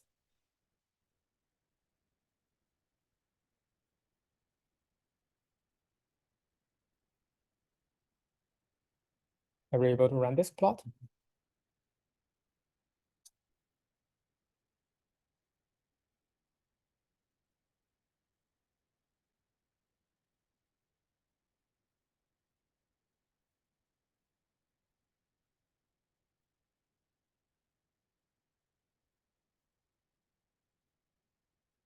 Are you able to run this? Or are you able to run this plot? Yeah, I already. Cool. Cool. Yeah, this is the cool part for generating plots right now. So yeah, there'll be multiple really useful functions in this math tools, specifically for mutational data sets, and you can use this for copy number variation data sets on this package as well. There's a fully online tutorials and the cases as examples of how to use this math tools package. And what we've seen here on this uncle plot is similar like the uncle grid plot from the TCGA website we saw that yesterday. And it shows like the top genes, we set the filters for top 20 genes of mutations in our 5 cases. And at the edges of this uncle grid, there's also a summary of how many total number of mutations happen in each case, or how many cases have this genes have mutations. So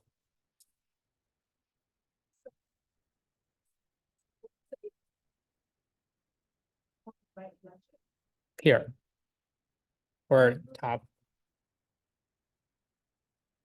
Oh, so it's like 80%, that means. So it means it removes one of my patients. One of my patients don't have the top 20 genes as me. Yes. That's actually what I was looking at. I don't know why with mine, I actually got all 5 displayed. The data is still the same, but it shows the 5th column is just like all gray boxes in the heat map.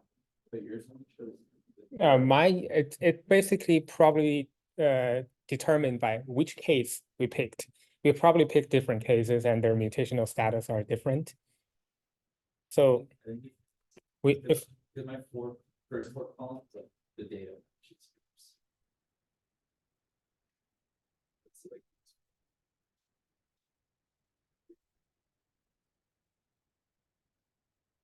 and another possible reason, the difference of the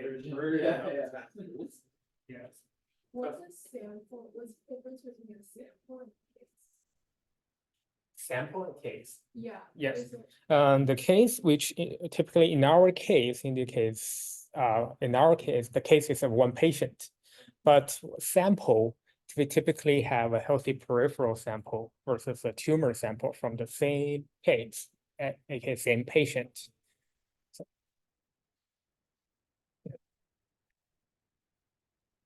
I still don't understand what the full 80%, 60% mean. Like 80 for the 80% ones, all the bars. This is called TMB. I think it's short for tumor mutation burden. Yes, it indicates that 4 out of 5 of my patients have this tumor mutation burden over of their certain threshold. We have to check their manuals of their threshold for this plot. So it because like I guess the updated version of have different thresholds. So mine has a 4, yours have 5. Yeah.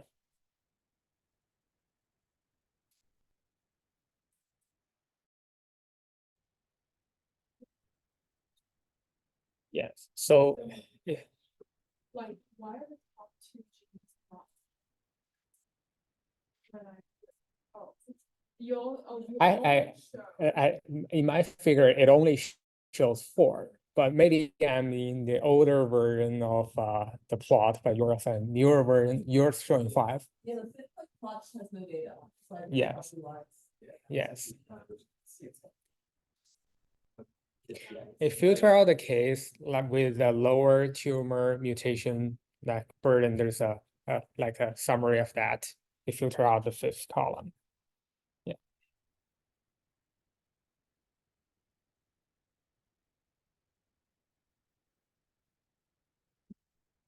And finally, the last case of this math tools package, I'm going to show you the function. It's called TITV, which indicates for transitions versus transversions of mutations.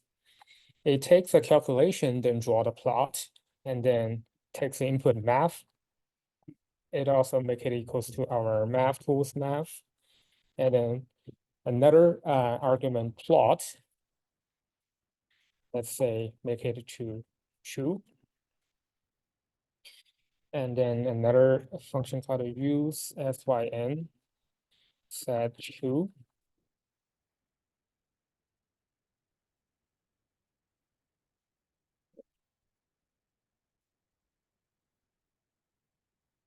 Okay, this plots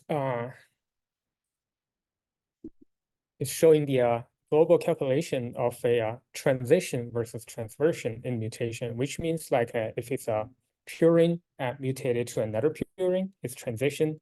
Otherwise, if it's a one base ring like purine, two base ring purine mutated to a pyrimidine to a one base ring, this kind of mutation is called transversion.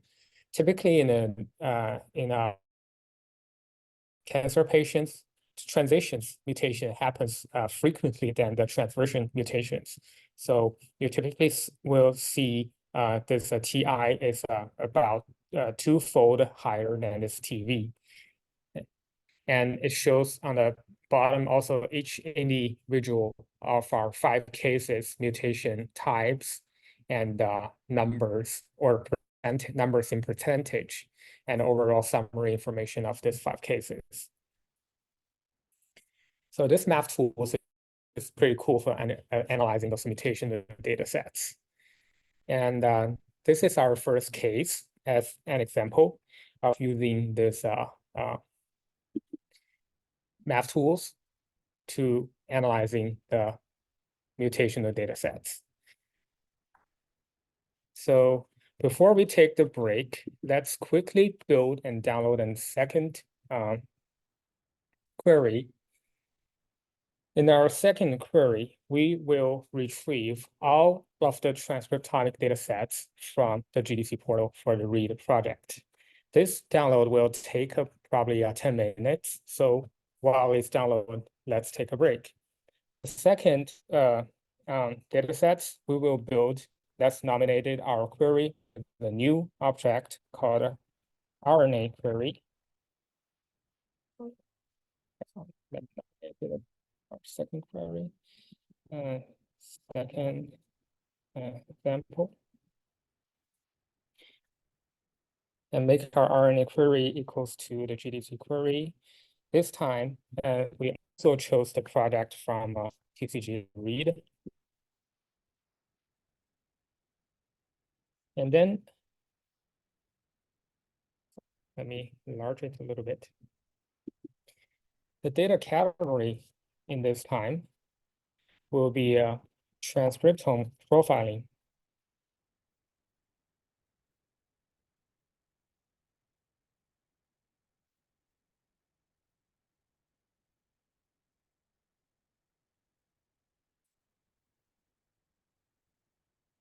And the access of our retrieved file, we also need, we also only focus on the open accessed file. And another parameter is the experimental strategy. Let's say RNA-seq, so that we filter out the microRNA-seq data from that. And the final object we want to filter out is the sample type. We only focused on 2 sample types, so we make it into a spine. One sample type is called a primary tumor. Another one is called solid tissue normal. We only take these 2 sample type because DSeq2 can only take 2 groups as comparison. So if there's some recurrent tumor or other things, it will interfere the DSeq program running. And so we mainly focused on primary tumor, which is the first happened tumor versus the peripheral control. So we just strain this sample type into the only these 2 kinds. And then when we run this,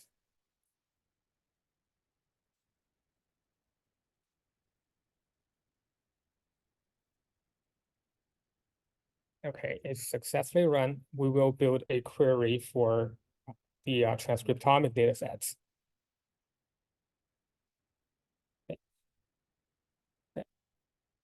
We can check the query that we built by the same function that we get output get project summary, sorry, get results function of our RNA query. And let's make this into a new object called output of our RNA query. Make it equals to this. And then we can view our built query like this.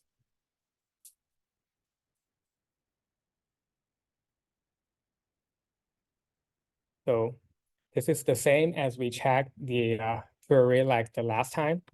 And this time we get 176 entries of the transcriptomic data files, which is in the CSV format with open access of all of our TCGA read projects cases. And then we can retrieve these data sets by the command line GDC download of our RNA query. So this will download the entire cohort transcriptomic data sets, which will basically take probably 10 or 15 minutes for download. So while it's downloading, let's take a break.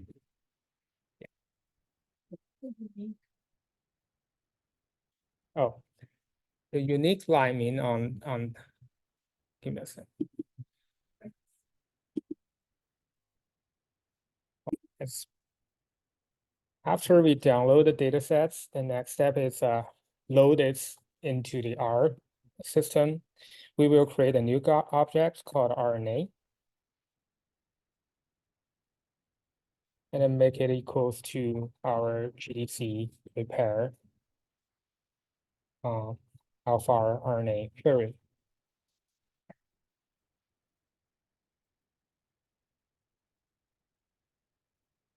Since this data set is a little bit large, so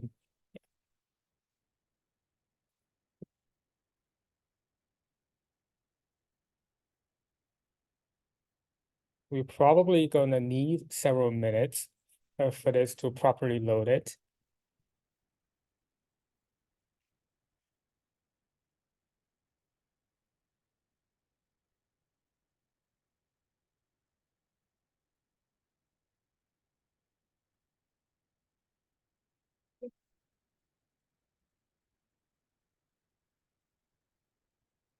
We just run this GDC prepare of our RNA query to load our download datasets into a new object called RNA.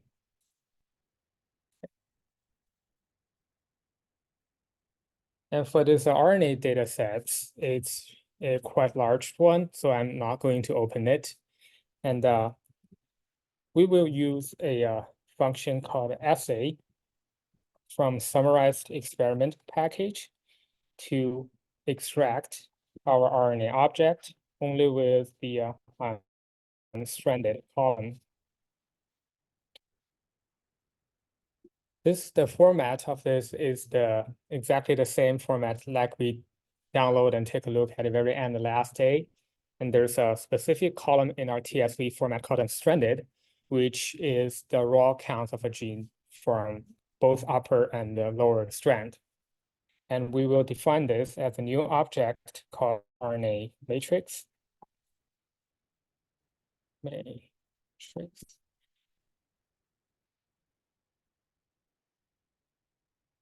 And then load it. Now I'm going to use a head command to show what this RNA matrix looks like. So it basically has almost 200 columns. Each column and each row is our genes in this so-called ensemble gene ID format. with the actual number is their raw count for each gene's transcriptomic intensity for each case.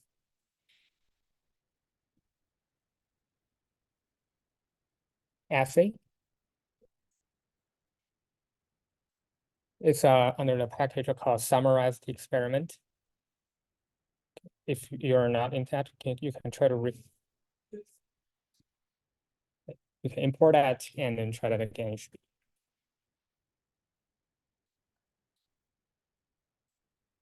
I will load the package, summarize the experiment. For this assay function, load this library called, you need to run this line of code, library summarize the experiment.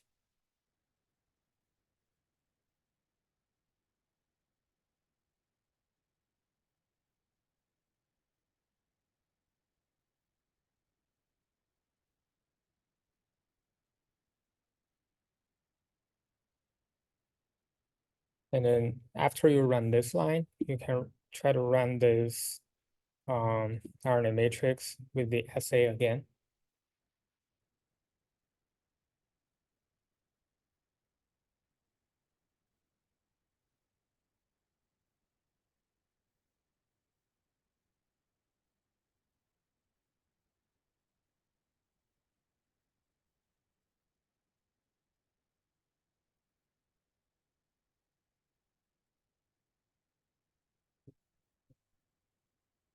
Without the RNA matrix. Oh, we define it as a new object. You need to make it this symbol, which it's equals to that. I mean,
so we transfer this input object into a matrix so that we can use DE-seq to input as a matrix.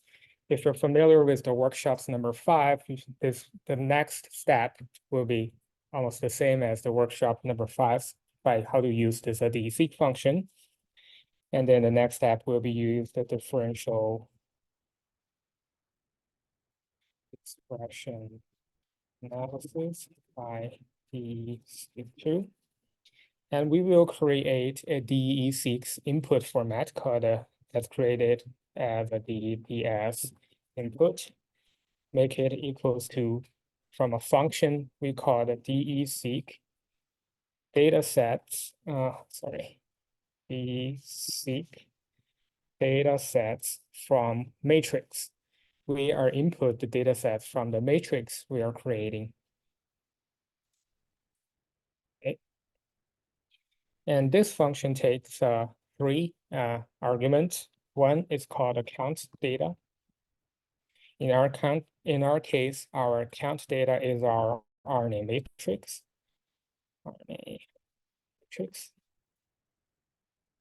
The second argument is our co-data or column data, which in our case, column data equals to our column data's RNA object, which we imported from the GDT prepare function. And the third object is called the design, which is how you want to separate your comparison into 2 groups. In our case, we separate our samples based on the sample type, whether it's tumor or it's solid tissue normal.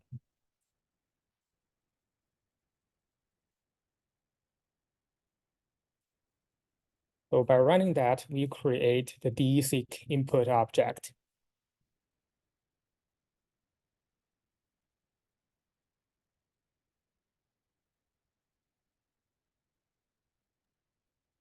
It's giving me an error saying that it couldn't find the function DE-seq dataset from matrix.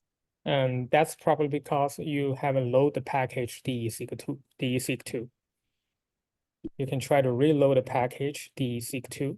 Okay, sounds good. All right, I'll try doing that. Yes. Other questions? So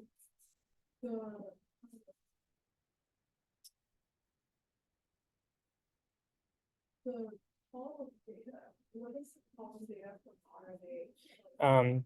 This is a function to call from an S4 object. In the S4 object, there's in the summarize the experiment package, there's a specific function called this. It's another format for recording some of the information data. And Does the call of data have role data? yes, that's there. You can think of this as a function, where some of the data stored in this format. And after we create this, the next step before we run these, we typically want to filter low counts. So if you pay attention to the data structure on our DDS input, we have 60,000 elements, which indicates that we have 60,000 of the transcript genes. But some of those genes may be non-coding RNA or maybe something else that have very low counts. It could be considered as outliers to interfere the actual results. So typically we will filter that out, with which we will create a new object called keep, make it equals to the row sums of our DDS inputs count. And let's set up a criteria such as above and equals to 10. So, and then we can filter our DDS input object with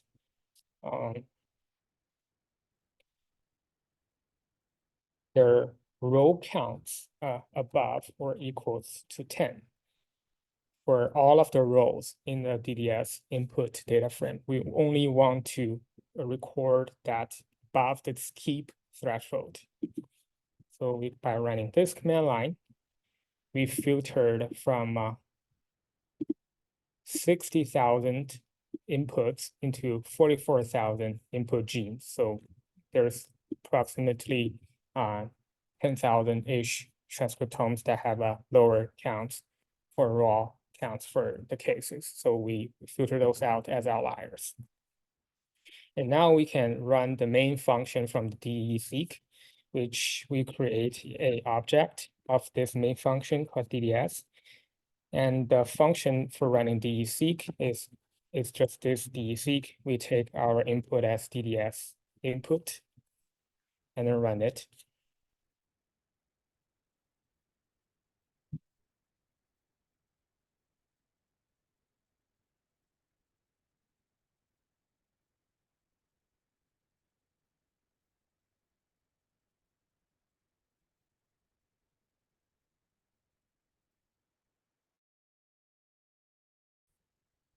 This probably will take around 5 minutes because in this time we are using a relatively large cohorts. We have almost 200 samples as input running on our laptop. So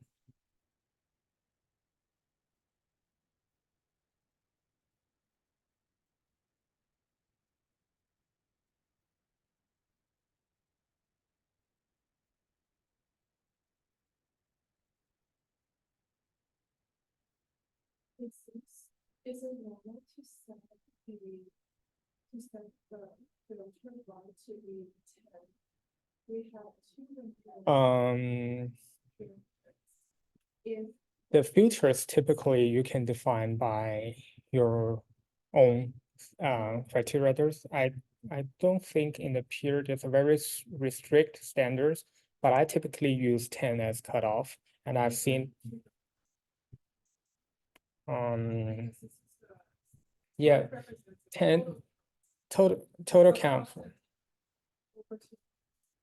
Yes, yes, yes. You can set it a little bit restrict ones for like 20 or 50, but I typically just set up this for 10. And I've seen on other literatures they've used the 10 as cutoffs as well. So I don't think that's a very restrict rule for this.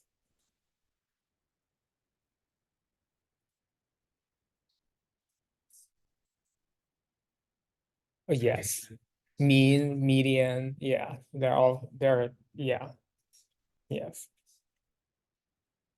yes. Just to clarify, is it filtering out genes who have counts of who reads less than 10, or samples overall that just have low line? I think that's filter out that gene, that specific line of gene, but the sample, so for example, they have 10 genes. If one sample they have, if one sum, they have very low gene counts in that line of sum, just filter that gene out.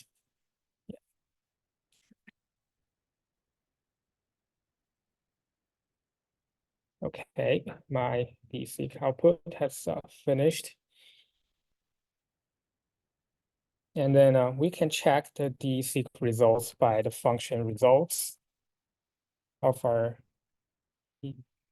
DSeq object that's nominated as a new object called RES. And then it generates the results we typically seen on the DSeq output. We can use such a summary function from the base to check the summary of our results. It shows the information like how many genes are log fold change upregulated or downregulated, or we can just have the results to check the several header of the lines of how the results files being looked at. It records the typically DSeq output, gene names, and log2 fold change, and most importantly is the this log2 fold change column, which actually indicates whether the genes upregulated or downregulated in your specific group of comparison. And this very last column is called a adjusted p-value, shows the statistical significance of this log2 fold change calling for the specific genes. And I won't go into too much details about this output. And you can write this output as results as the CSV or TSV format by the function write CSV. And then you can nominate this as RES. And then you can nominate your file name as any name as you want, such as I want to nominate as de.csv, and it'll save into the output of this entire table.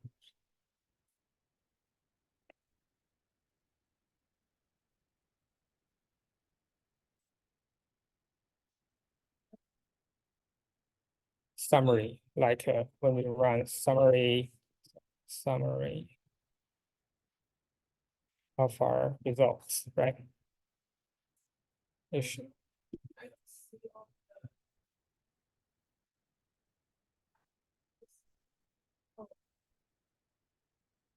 Yeah, there's several functions that are very similar to the summary function.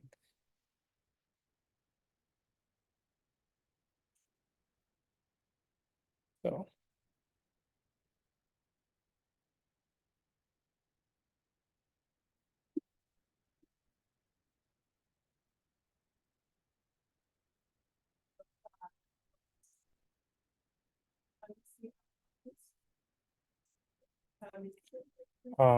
We can check the menu of that summary function. It's a based function in R. Like see, it's a question symbol of the results argument in the Cook's cutoff I think that's how they define their cutoff as outliers. And this is just basically summary to see whether your transcriptomic differential expression is a global or for some of the extreme cases, there are 50% of the gene are changed, such as that. But we typically, when we look at this transcriptomic differential expression, we view that in the volcano plot. So this is what we are going to do for the last plot of today. It's generate a volcano plot. But as you all see here, for most of the output is in the, this is a very and easy to read in ensemble ID format. So to transfer it into a more normal gene names, we need to transfer the ID into a real gene name. There are multiple R packages are able to do that.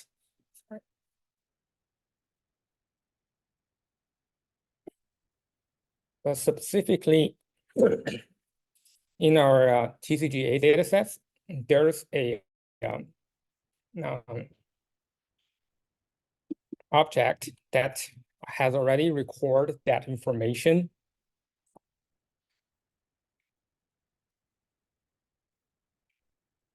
Sorry. ID.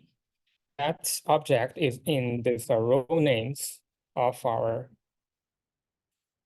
sorry, it's in the row data of our RNA object.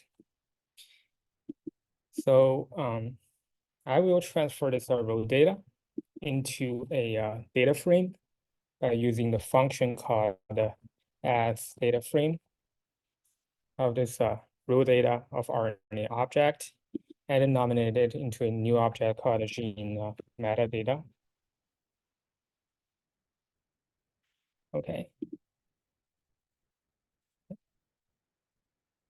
And when we take a look at this gene metadata, there's a gene ID column corresponding to a gene names. So that we only need to merge those two columns together. Then we get the information which gene ID is actually which gene names. So what we are going to do next is just to merge those two data frame, merge our result data frame with this gene metadata. So what we are going to do is transfer this results into a so-called results data frame. We need to transfer the format of the result into a data frame format. By give it a function as data frame of our result.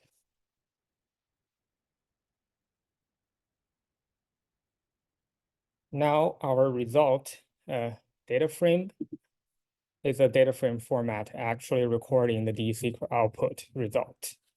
And we need to transform this column, the row names into a new column to use the merge function.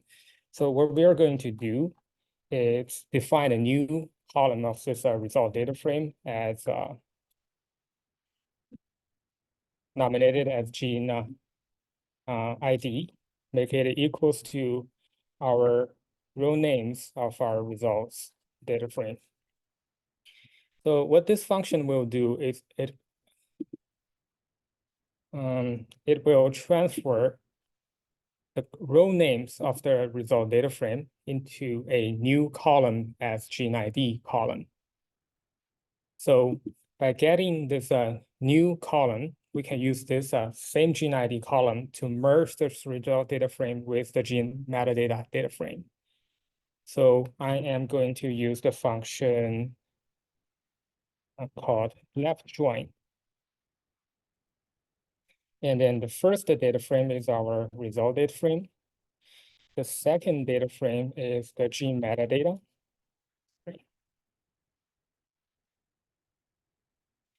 And by which column we want to merge those two data frame is by the gene ID column that coexists in both data frames.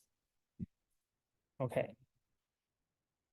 So now my results data frame has merged the information with the gene metadata data frame that has both the gene ID and the gene names as information for the differential expression.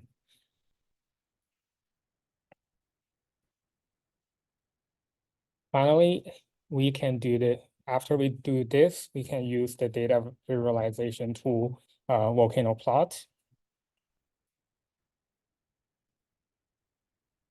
which is the enhanced volcano.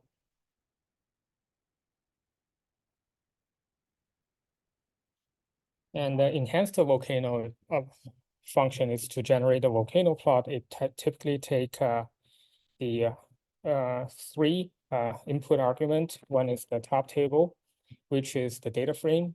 In this case, it's our results data frame. And the label for each dot, we want to use gene names to label the differential expressed genes. So we chose the result data frame's gene name column to label. And then the x-axis, that shows log2 fold change. And then the y column as significance, that shows adjusted p-value.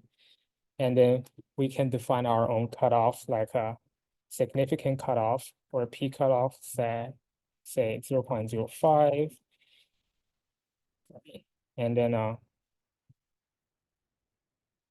the fold change cutoff, let's say 1.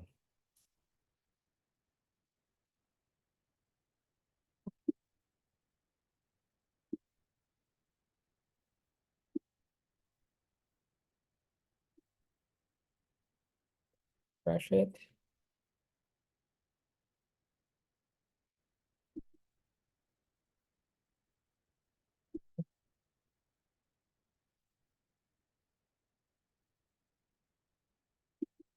Okay, yeah, it's a pretty large plot, so it probably takes several seconds to generate because we have so large of the sample. Okay.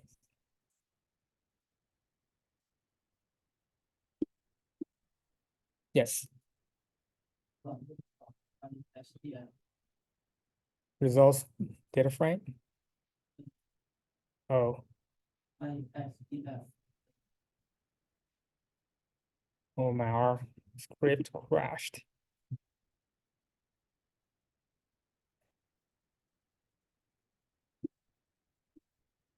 Okay. Now my program crashed. I won't run it again, but it generates the results. It should be like that. The code for the last part is in here. We transfer the results into the data frame so that we can merge, so that we can transfer the row name into a new column. We nominate this new column as gene ID.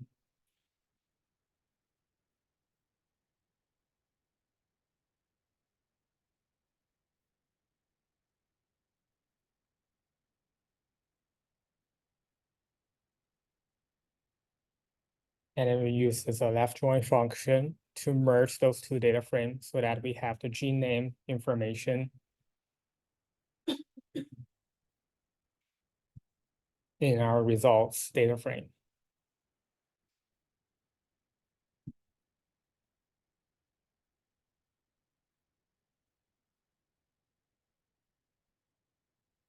Are we able to generate a volcano plot? Yeah. Cool. Cool.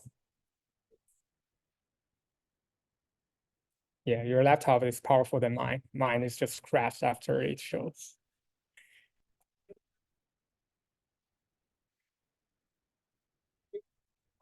So this is exactly how the results of the volcano plots should be looks like. And it's a very popular plot for differential expression analysis in RNA-seq. It shows the log2 significant differential expressed genes in color red for each quadrant. And the cutoff for log2 fold change and the significance cutoff are marked in this dashed line. You can further using the parameters to change the color, change the font size, etc., to make it prettier for publication and other things. So the good thing is to change the gene ID into real gene names so that on the volcano plot, we know actually which genes are significantly changed instead of just in SAML ID thing. So this is all the content for day 2. Thank you all for going through all of this. I know this is for somewhat is a little bit task as for first time of the coding R. Tomorrow, we will be doing the similar thing, but doing the advanced analysis. We will be using the same group of these transcriptomic data sets as we do today. But tomorrow's code is a little bit more trickier because there's a lot of like data transformation, format merging, like cut the columns into frames, something like that. And I suggest you can open a second tab of the already coded version of the scripts in day 3. And if you happen to have any difficulty, you can follow up. You can copy that line and run to make sure you follow this path.